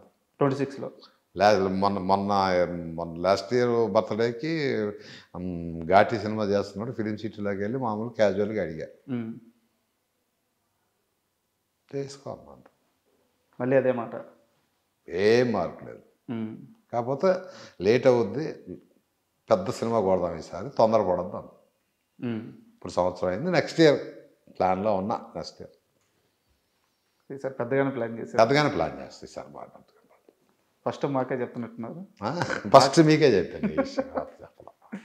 అంటే ఇక్కడ ఇంకో డౌట్ వచ్చేసి, నాగ చైతన్య గారి లాంచ్ పూరి జగన్నాథ్ గారి చేతుల మీద జరగాల్సి ఉంది, ఒక కథ కూడా రెడీ చేశారు, మీరు మేకప్ టెస్ట్ కూడా చేశారు అని తెలిసింది. నీకేమని చెప్పారు? తెలుస్తుంటే ఎందుకు ఆగిపోయింది ఆ సినిమా? అది ఎందుకు ఆగిందో తెలియదు కానీ టెస్ట్ చేయించాం. జగన్ దగ్గరికి వెళ్ళి, ఆఫీస్కి వెళ్ళి బడా మాలిక్ మేకప్ వేయటం ఇవన్నీ జరిగినాయి. అది ఎందుకు ఆగింది అనేది తెలియదు వాస్తవానికి, నిజంగా తెలియదు నాకు. ఎందుకంటే అంత క్లోజ్గా ఉన్నా కూడా, జగన్ కూడా మా క్లోజ్గానే ఉంటాం. కానీ జగన్ అడిగే ఒకసారి, నువ్వు ఎందుకు ఇలా చేసావు అంటే, కొన్ని అలా జరుగుతులేరా అన్నాడు. కానీ పెద్ద టైటిల్ ఏమన్నా పెట్టారా అప్పుడు దానికి? టైటిల్ పెట్టలా. టైటిల్ ఏం పెట్టలేదు. టైటిల్ ఏం పెట్టలా. టెస్ట్ ఆయన ఆఫీస్లో జరిగింది ఎక్సలెంట్గా. అన్నీ చేసిన తర్వాత మరి కథ సెట్ కాలేదా లేకపోతే ఇంకోటి అయిపోయిన తర్వాత దిల్ రాజు గారు జోస్ మళ్ళీ మామూలే జోస్ చేసుకొని 45 ఏళ్ళ కష్టం సార్. అంటే ఎవరు ఎంత కష్టపడ్డా ఫ్యామిలీ కోసమే, తన బిడ్డ కోసం, భార్య కోసం, తల్లి కోసం కష్టపడతాం. సో మీ కొడుకుని పెట్టి మాధవే మధుసూదన్ అనే సినిమా చేశారు. మీరే నిర్మాత, మీరే డైరెక్టర్. నిజానికి అవుట్పుట్ చాలా బాగుంటుంది. అంటే ట్రైలర్ వచ్చినప్పుడు కూడా ఇండస్ట్రీ నుంచి చాలా మంచి రెస్పాన్స్ వచ్చింది. మూవీ అవుట్పుట్ కూడా చాలా బాగుంటుంది. బట్ సినిమా మీరు ఆశించినంత ఆడిందే ఆడలేదు. లేదు లేదు ఫీల్ అయ్యారా? బాగా ఫీల్ అయ్యా. ఎందుకంటే ఇక్కడ ఒకటి తమ్ముడు ఒకటి గుర్తుపెట్టుకోవాలి, నా చేతుల మీదుగా చాలామంది హీరోలకి మేకప్ వేసి చేసిన తర్వాత నా కొడుక్కి బొట్టు పెట్టి ఎందుకు ఫెయిల్ అయ్యానని నాకు తెలియదు.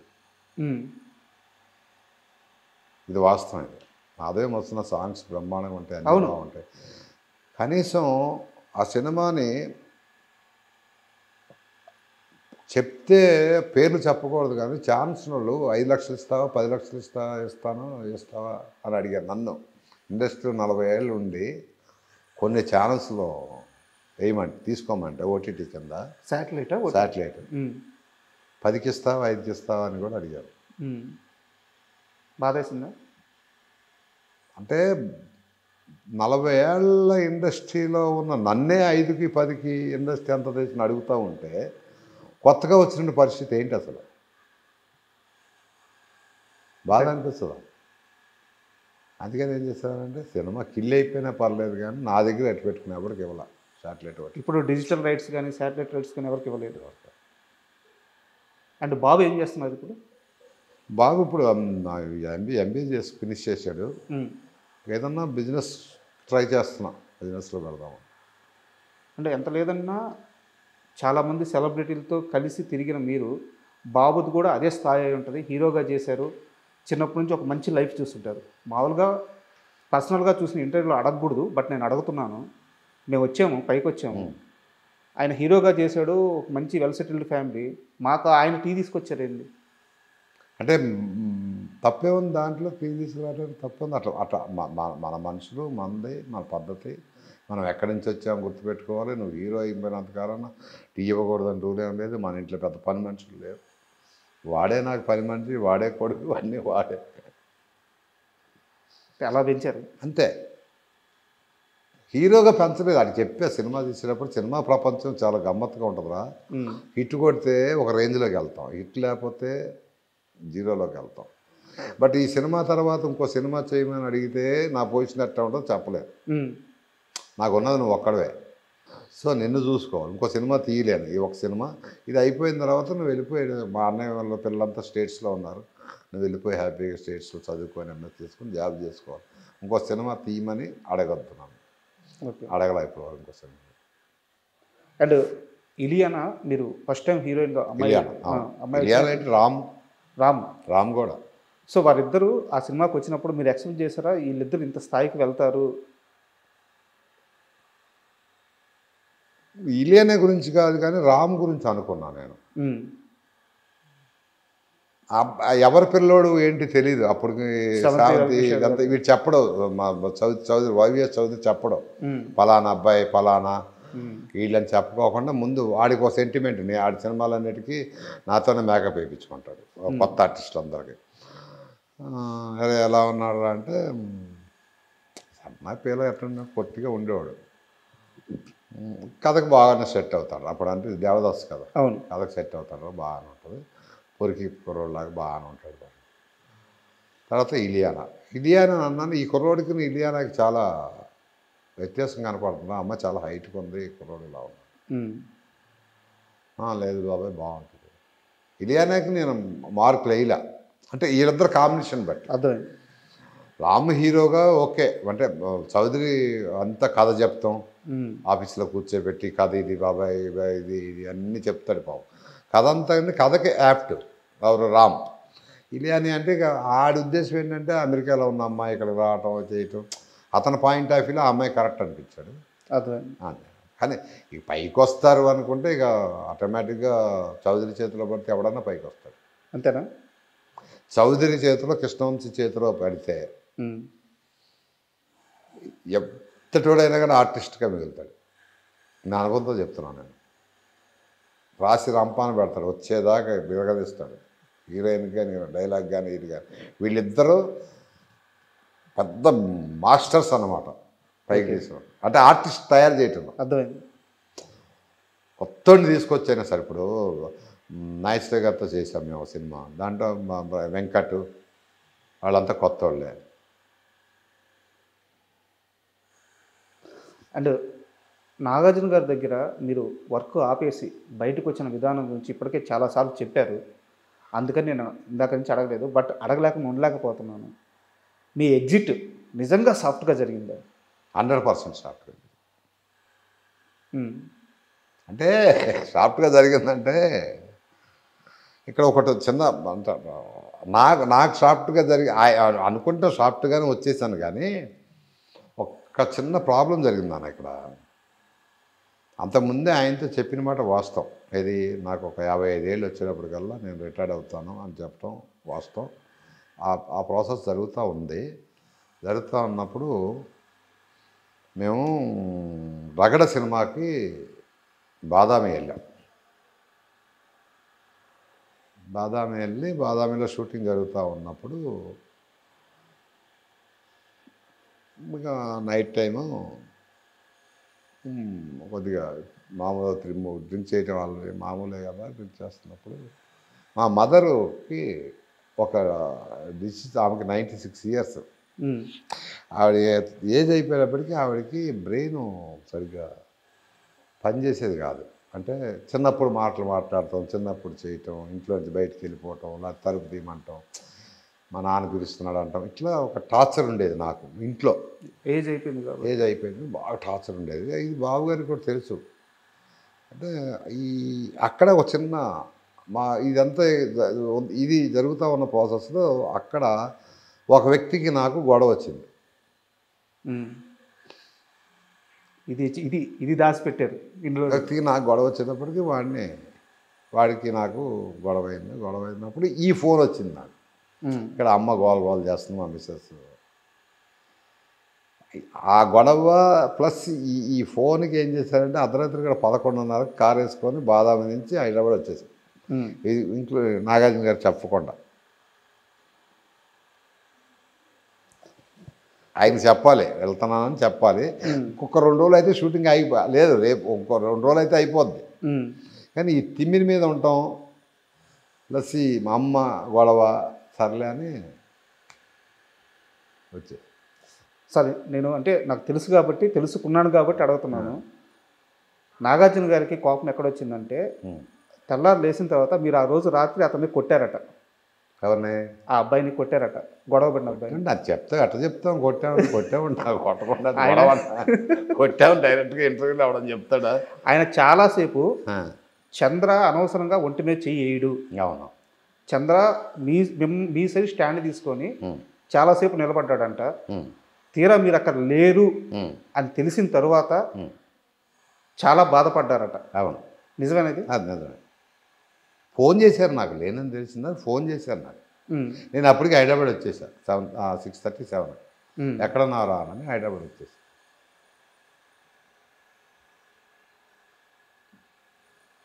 అంతే, కట్టు ఫోన్ మనకి స్టార్ట్ అయింది. ఇప్పుడు తిమ్మిరికి మీద దిగిపోయింది. చెప్పాను కదా, ముందే చెప్పాను నేను చేసిన పనులు చాలా బరాయించాడు అని చెప్పాను కదా నేను. అయితే ఏంటంటే నేను తప్పు చేయను, ఊరికి అనవసరంగా ఎవరన్నా అంటే అట్లా వాంటెడ్గా. అవును, నాగార్జున గారు ఆ రోజు వాదించింది కూడా అదేనట. అంటే నేను ప్రత్యక్షంగా తెలిసిన మనిషి దగ్గర నుంచే తెలుసుకున్నాను. అయితే తెల్లారు మళ్ళీ ఇక్కడికి వచ్చిన షూటింగ్కి వెళ్ళాను. కాకపోతే ఏమైపోయిందంటే ఆయన కళ్ళల్లోనే మనం చూడలేకపోవటం, ఆయన నన్ను ఏదో సంథింగ్ జరిగిందండి అక్కడ. ఏమనలేకపోయా, అంటే అది చెప్పడానికి లేదు. అంటే ఇదివరకు లాగా ఫ్రీగా ఉంటాం, ఫ్రీగా మాట్లాడతాం చేయాలి అంటే నాలో ఎక్కడో గిల్టీనెస్ ఉంది. అది చెప్పొస్తే పోయేది. నా గురించి ఇంత నిలబడిన వ్యక్తి మనం చేయకుండా చేయడం కరెక్టా? ఇట్లా ఇక అట్లా టోటల్గా ఇక మనం డిసైడ్ అయిపోయాయి. ఇప్పుడు ఎలా ఉంది సార్ రిలేషన్? బాగుంది, ఇప్పుడు బాగుంది. సో ఎప్పుడన్నా ఫోన్ చేస్తా? అవి ఏమున్నది రిలేషన్ అంత బాగుంది. అంటే అంటే రిలేషన్ పోయే అంత ఏం లేదు కదా, మామూలే కదా. ఆ తర్వాత మళ్ళీ చేశాను కదా, షిరిడి సాయిబాబు చేశాను కదా. అవును, మీ బాబు సినిమా అప్పుడు కూడా వచ్చారు కదా. అదే అందరూ వచ్చారు కదా, కొడుకులు అందరూ వచ్చారు, తండ్రి వచ్చాడు. అట్లా పగల పెట్టుకొని పెట్టుకొని అట్లా ఉండదు నాన్న. పగ పెట్టుకుంటాం, వీడు మనదేం చెల్లిపోయాడు, వీడికి చెయ్యి, అలాంటి వ్యక్తులు కాదు. బట్ ఆ రోజు జరిగిన తిమ్మిరిలో ఇండస్ట్రీలో బతికితే నాగార్జున గారి లాగా బతకాలి అని చెప్పి చాలామంది హీరోలు ఇప్పటికే చెప్పారు. అంటే ఆయన రిచ్నెస్ అదంతా పక్కన పెడితే ఆయన లైఫ్ స్టైల్, ఆ బాడీ మెయింటైన్ చేయడం కానీ, ఆ ఫుడ్ హ్యాబిట్స్ కానీ అందరికీ చాలామందికి ఆదర్శం. అసలు నాగార్జున గారి డైట్ ఎలా ఉంటుంది? నాగార్జున గారు వారంలో 5 రోజులు మామూలు ఫుడ్ తీసుకుంటాడు. అంటే ఇడ్లీ కానీ మామూలే, మనం ఏం తింటాం అదే, మితంగా తీసుకోడు. అంటే ఎక్కువగా తినడు. Okay, first point. ఒక ఇడ్లీ తిన్నాడు అనుకుంటే ఒక ఇడ్లీ, లేదంటే ఒక వడ, లేదనుకుంటే ఒక గారి, ఇట్లా తక్కువ తింటాడు. ఏదైనా ఒకటి దాంట్లో మళ్ళీ ఆకలేసినప్పుడు తింటాడు ఏదో ఒకటి. ఆకలి లేనిదే తినడు. మనం ఏం చేస్తాం, ఆకలి ఉన్నా లేకపోయినా ఎవడన్నా పెడితే తినేస్తాం. అట్లా కాదు, ఆయన ఆకలి వేసినప్పుడు తింటాడు. మధ్యాహ్నం నుంచి ఏం తీసుకుంటారు? మధ్యాహ్నం మామూలు భోజనంలో ఎప్పుడు కూడా ఆయనకి బెండకాయ కంపల్సరీ ఉండాలి. ప్రతిరోజు ఉండాలి. తర్వాత చిప్స్ ఉండాలి, హాట్ చిప్స్ ఉండాలి. రైస్ ఏమో మన రైస్ కాదు, దంపుడు బియ్యం. దంపుడు బియ్యం ఉంటాయి, అంటే దాన్ని ఏమంటారు, అదే తౌడు తీయకోకుండా పాత రోజుల్లో దంపుడు బియ్యం. తర్వాత రసం, ఒక అరటిపండు, ఏదన్నా మొత్తానికి 4 ఉండాలి. అవి కూడా ఏంటంటే అంత అదొకటి. రైస్ మటుకు చాలా మెత్తగా ఉండాలి, మనం తినలేం, అది మెత్తగా అయిపోద్ది. ఓకే, అంటే అన్నం చీడిపోయినట్టు ఉంటుంది కదా, మెత్త ముద్దలాగా అయిపోద్ది కదా, అట్లా ఆయనకి అలా ఇష్టం అంతే. అది తింది. ఇక సాటర్డే వచ్చింది అంటే సాటర్డే నైట్ నుంచి ఆయన కావాల్సింది ఎక్కువ ఇష్టం ఏంటంటే పాంప్లెట్ చేప తింటాడు. అదంటే ఆయన బాగా ఇష్టం. అది నేను అవుట్డోర్లో కూడా వండి పెట్టేవాడిని ఆయన. ఎప్పుడన్నా కేరళ కానీ అట్లా వెళ్ళినప్పుడు, అరే నాకు అంటే మా తెలుగులో చందువ చేప అంటారు, ఇట్లా పాంప్లెట్ చేప ఎట్లా ఉంటుంది, అది అవి వండి పెట్టేవాడిని. అవి అంటే చాలా ఇష్టం. ఇక ఆ సండే మటుకి మటన్ కానీ చికెన్ కానీ 2-3 ముక్కలే అంతే. అంత తర్వాత ఏంటంటే శుభ్రంగా ఆ తినేది ఆదివారం పూట కొద్దిగా ఎక్కువ తింటాడేమో నాకు. ఓకే, అంటే జిమ్ సార్ డైలీ జిమ్ చేస్తారు? డైలీ జిమ్ చేస్తాడు. పొద్దున్న ఒక రాగి గ్లాస్ ఇంత ఉంటుంది, రాగి గ్లాసు. ఆ గ్లాసు దాంట్లో ఏంటంటే నిమ్మకాయ, ఉసిరికాయ, క్యారెట్, బీట్రూట్, తర్వాత ఇది ఏమంటారు, వైట్ పటికి బెల్లం ముక్క ఉంటుంది, పటికి బెల్లం తెలుసు కదా, షుగర్ పటికి బెల్లం, అది కానీ తేనె కానీ, అది లేకపోతే తేనె, ఇవన్నీ మిక్సీ చేసి ఇచ్చేవాడిని. ఒక గ్లాసు రాగానే, షూటింగ్ రాగానే ఫస్ట్ ఒక గ్లాస్ ఇచ్చేవాడు. ఆయన పరగడుపున తాగేవాడు. ఓకే, అది కంపల్సరీ ఉండాలి. అది అందుకనే ఆయనకి హెయిర్ ఓడదు. ఇదేనా రహస్యం? ఎందుకు ఓడదు అంటే అదే, ఉసిరికాయ, క్యారెట్, ఈ జ్యూస్, నిమ్మకాయ, తేనె, ఇంత గ్లాస్ తాగుతాడు. మళ్ళీ ఇంత కాదు, ఇంత పెద్ద గ్లాస్ తాగుతాడు. నాకు తెలిసి ఆయన కెరీర్లో ఒక అన్నమ్మాయికి తెప్పించి దేనికి విగ్గుపడినట్లేరు. అంటే ఫస్ట్ ప్రెసిడెంట్ గారు పెళ్ళడానికి పెట్టాం కానీ తీసేసాం. తర్వాత వాళ్ళు వాడింది అన్నమయ్యకే. ప్రెసిడెంట్ గారు పెళ్ళడానికి ఫస్ట్ పెట్టి బాగాలేదని తీసేసాం. బాగుంది ఉంగరాలు చుట్టూ అది ఇదని పెట్టి అన్నమయ్యకే పెట్టాం. అది కూడా రెండింటికి, ఓల్డ్ గెటప్కి, మిడిల్ గెటప్. ఇదనమాట హెల్త్ సీక్రెట్. హెయిర్ సీక్రెట్ అంతే, ఎవరికైనా ప్రపంచంలో. కానీ మెయింటైన్ చేయరు. ఆ జ్యూస్ మిషన్లో బీట్రూట్, క్యారెట్, ఉసిరికాయ, నిమ్మకాయ, తేలి చస్తే ఓడదు, ప్రపంచం ఎవరికి ఓడదు, కానీ మెయింటైన్ చేయరు. నాగార్జున గారికే కాదు ఎవరికి ఎవరికి ఓడదు, కానీ ఆయన మెయింటైన్ చేస్తాడు కాబట్టి ఆయన వేరేట్టు. నేనే ఇచ్చేవాడిని చేసి, నేను ఆయనకి అన్నీ చేసి పెట్టేవాడిని. దోశలు వేసి పెట్టేవాడిని, ఏదైనా అవుట్డోర్లు వెళ్ళినప్పుడు చేప కానీ అక్కడ ఏదైనా దొరికితే చేసి పెట్టేవాడిని. చేసి పెట్టేసి బాగా ఇష్టంగా తినే ఫుడ్ ఏంటి సార్ ఆయన? బాగా ఇష్టం అంటే నాకు తెలిసి చేప ఎక్కువ బాగా ఇష్టం. ఈ ప్రాన్గా అవన్నీ సీ ఫుడ్ తిండ, కానీ ఇదంటే చాలా ఇష్టం. పాంప్లెట్ చేప అంటే 1, 2 కూడా తింటాడు ఒకసారి. అదే బాగా ఇష్టం ఆయన. అది కూడా ఏంటంటే ఆయన గురించి గార్లిక్ ఉంది కదా, మన వెల్లుల్లిపాయ సన్నగా కోసి అల్లం అవన్నీ చేసి ఆలివ్ ఆయిల్లో నానబెట్టాలి. అది పెప్పర్ వేసి బాటిల్లో కారం బదులు పెప్పరు, ఆలివ్ ఆయిల్, గార్లిక్, ఈ తర్వాత దాన్ని ఏమంటారు అల్లం ముక్కలు సన్న చేసి అది ఆ ఫిష్ మీద వేయాలి. అది టేస్ట్. ఇంకా అంతేగాని మన పసుపులు, అల్లం ముద్దలు అవన్నీ ఉండవు. ఏది అలవాటు చేయడం కదా, ఆయన చెప్పేవాడు. నాకు చాలా మంచి ఫ్రెండ్షిప్ ఉండేదండి మేకప్ రూమ్లో. యూట్యూబ్లో చూసుకొని అరే ఈ కోడి ఇలా చేసేవాడు, ఇది దమ్ ఇలా చేస్తారు అని చెప్పేవాడు నాకు. తర్వాత ఫిష్ ఇలా కాలిస్తే బాగుంటుంది అంటే నాకు కొద్దిగా వంట మీద నాకు కొద్దిగా ఇంట్రెస్ట్. నేను వంట చేయటం అంటే ఇప్పుడు సండే వచ్చిందంటే మామూలుగా నేను కూడా ఇంట్లో అందరిని పిలిచి చికెన్ మటన్ తెస్తే నేనే వండి పెడతా ఉంటాను. దాని మీద ఆయన చెప్తూ ఉండేవాడు, తండ్రి ఇట్లా చేస్తారు ఇట్లా చేస్తారు ఇట్లా. నేను ఆయన హీరోగా నేను మేకప్ మ్యాన్ లాగా ఉండేవాళ్ళం కాదు వాస్తవం చెప్పాను. అంతే కదా, మీరు చంద్ర కాదు నాగార్జున చంద్ర. ఇక అందరూ నేను వెళ్ళానంటే ఇప్పుడు కడతారు కదా బాబు వచ్చారా అంటాడు. ఇప్పుడు నేను ఎక్కడికైనా చెట్లకి వెళ్ళాను అనుకో, నన్ను తెలియని వాళ్ళు చూసి అరే బాబు వస్తున్నారా అంటారు. ఆయన ఉన్న దగ్గర నేను ఉండేవాడిని, నేను ఉన్న దగ్గర ఆయన ఉండేవాడు అప్పట్లో, ఒక నీడలాగా. సార్ ఇందాక ఇంటర్వ్యూ చేస్తున్నంతసేపు మీ ఇంట్లో నాకు చాలా ఫోటోలు కనిపిస్తున్నాయి.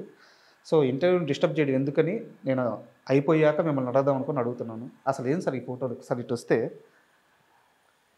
నాగార్జున గారు చాలా ఎంగేజ్లో ఉన్నారు, హెలికాప్టర్. ఎప్పుడు సార్ ఈ ఫోటో ఎక్కడ? ఇది రాబోయే చందమామ స్విట్జర్లాండ్ వెళ్ళినప్పుడు అక్కడ తీసిన ఫోటో ఇది.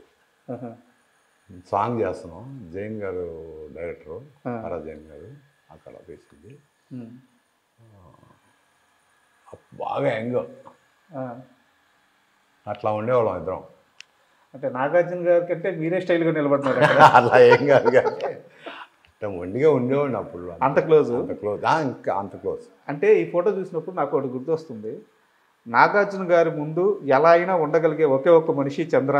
అయ్యో అంత కాదు కానీ స్ట్రైట్ ఫార్వర్డ్గా ఉండేవాడిని అమ్మ, అంతే. అంతకంటే ఎంత సార్ అప్పుడు సార్ ఏజ్?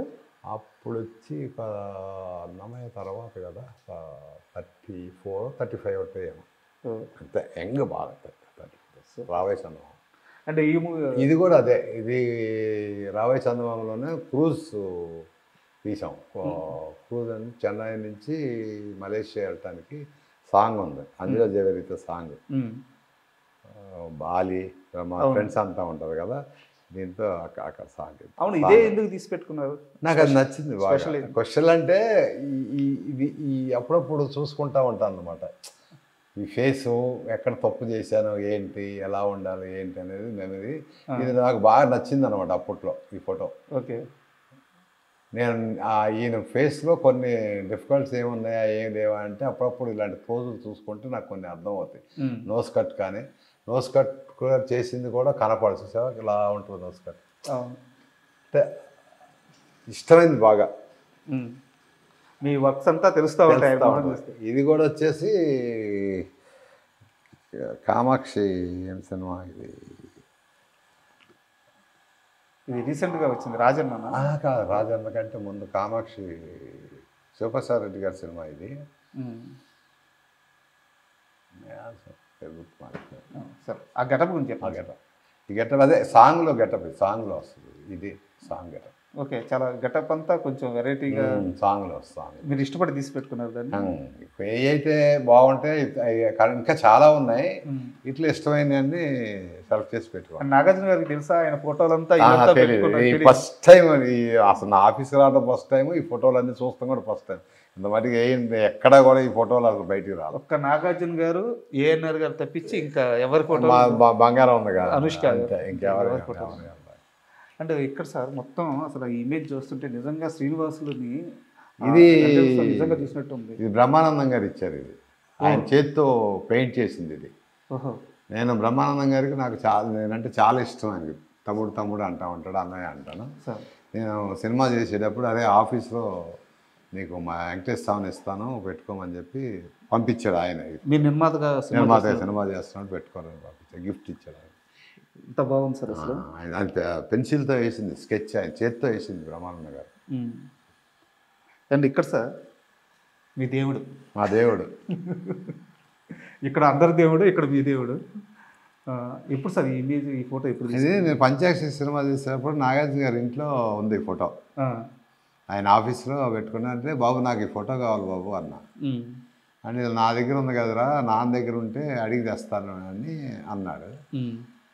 తర్వాత ఆయన తెచ్చిచ్చాడు అనమాట. ఇది బాపు గారు 1962లో ఇంకుతో వేసింది ఇది. ఓ, ఇది ఆయన సెట్ చేసి అంతా. అవును, ఆ స్ట్రోక్స్ అన్ని ఆ ఇంకు అంటే అప్పట్లో సిరా ఇంకు వచ్చేది కదా, ఆ ఇంకుతో వేసింది అనమాట. ఆయన బాపు గారు వేసింది. బాగుంది సార్ అసలు. ఇక్కడ డేట్ కూడా ఉండాలి అక్కడ. ఇదిగో 62, 162 బాపు. అవును, ఆయన మా ఆఫీస్లో పెట్టుకున్నాను. ఏమనిపిస్తుంది రోజు ఈ ఫోటో చూస్తుంటే? ఏమనిపిస్తుంటుంది? ఆయన అన్నీ గుర్తొస్తుంటాయి నాన్న నాకు. చిన్నప్పుడు పని చేసినాయి, నేను బైక్ మీద వెళ్ళినాయి, అనుకున్న శుభ్రంగా తిరుగుతున్నాయి.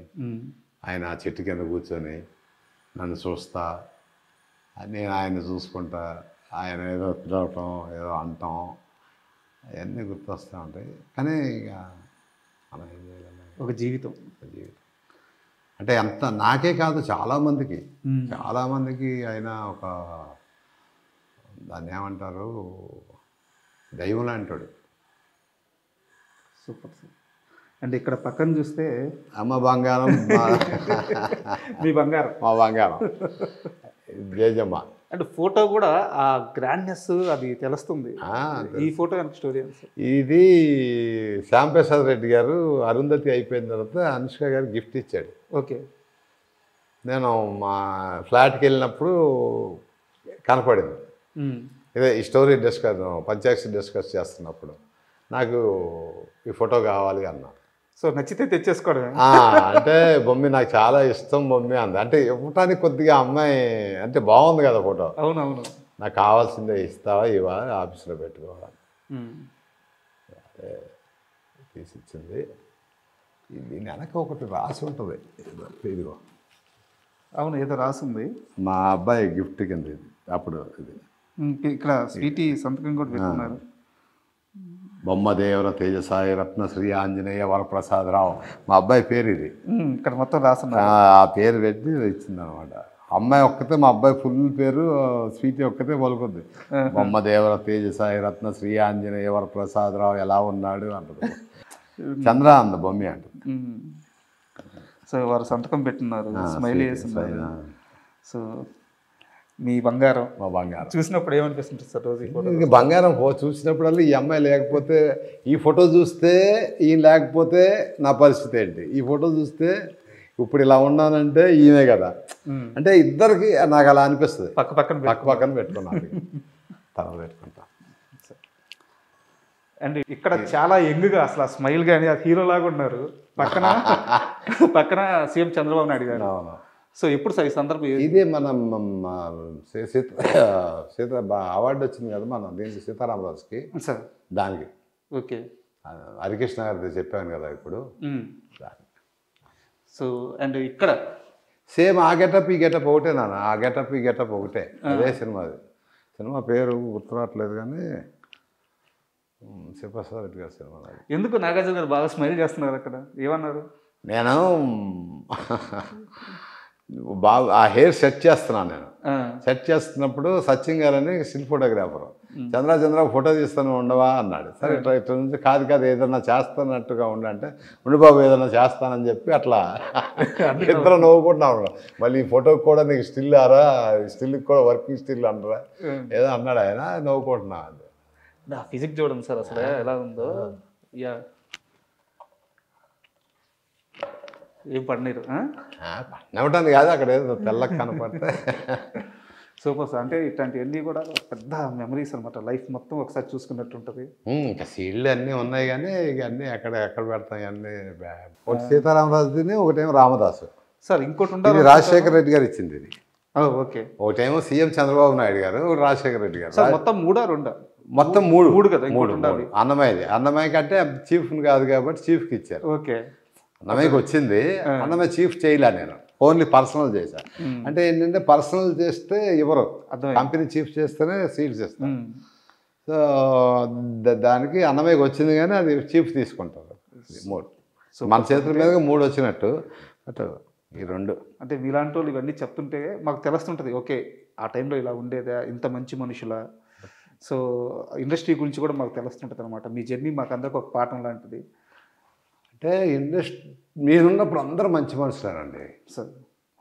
స్వార్థం ఉండేది కాదు, డబ్బు గురించి పనిచేసేవాళ్ళం కాదు, పని తపన ఉండేది, ఫ్రాడ్ ఉండేది కాదు. అంటే ఇప్పుడు ఫ్రాడ్ ఉందంటే ఇప్పుడు 100% ఫ్రాడ్ ఉంది. అప్పుడు ప్రతి ఓడు ఫ్రాడే. ఎందుకంటే సీనియర్ కాబట్టి చెప్తున్నా, పని కంటే ముందు డబ్బులు ఎంత ఇస్తావు, బేటాలు ఎంత ఇస్తావు. ఈ సిచ్యువేషన్లో సినిమా తీసేది 2-3 కోట్లు అంటే వేస్టేజ్ 1.5 వేస్టేజ్. సో ప్రొడ్యూసర్ అనేవాడు ఆర్థికంగా ఇబ్బంది ఎలా పడతాడు అంటే ఇక వర్ణాతీతం. ఎవరి చేతికి వచ్చింది వాడు తినేయాలి. అట్లా తయారైంది ఇండస్ట్రీ. మా కాలంలో అట్లా ఉండేది కాదయ్యా ఇండస్ట్రీ. అంతా గౌరవం, మర్యాద, పని నేర్చుకోవాలి. వాళ్ళు ఇచ్చిన ఎంత నాకు ఇచ్చింది 150 రూపాయలు జీతం. పిఏపి సుబ్బారావు గారిది అర్ధాంగి సినిమా చేసినప్పుడు ఫస్ట్ జీతం. అంటే అప్పటికి 6 సినిమాలు 7 సినిమాలు అప్రెంటిస్గా చేశాను నేను, జీతం లేకుండా. తర్వాత 150 రూపాయలు. సో అక్కడి నుంచి జయసుధాను మురళీమోహన్ గారు యాక్ట్ చేసింది అర్ధాంగి అని ఒక పాత సినిమా ఉంటుంది, పిఏపి సుబ్బారావు. మోహన్ గాంధీ డైరెక్టర్. దానికి 150 రూపాయలు. ఆ 150 రూపాయలు తీసుకున్నట్టు ఉంటే ఆనందం చూడాలండి జీతం తీసుకుంటే. అసలు ఆ రోజులు ఇంకా రావు నాన్న. ఫైనల్గా చాలా థ్యాంక్ యూ. ఎందుకంటే 1-2 సినిమాలు చేసిన జర్నీ కాదు మీది, 1-2 సంవత్సరాలు ప్రయాణం చేసిన జర్నీ కాదు మీది.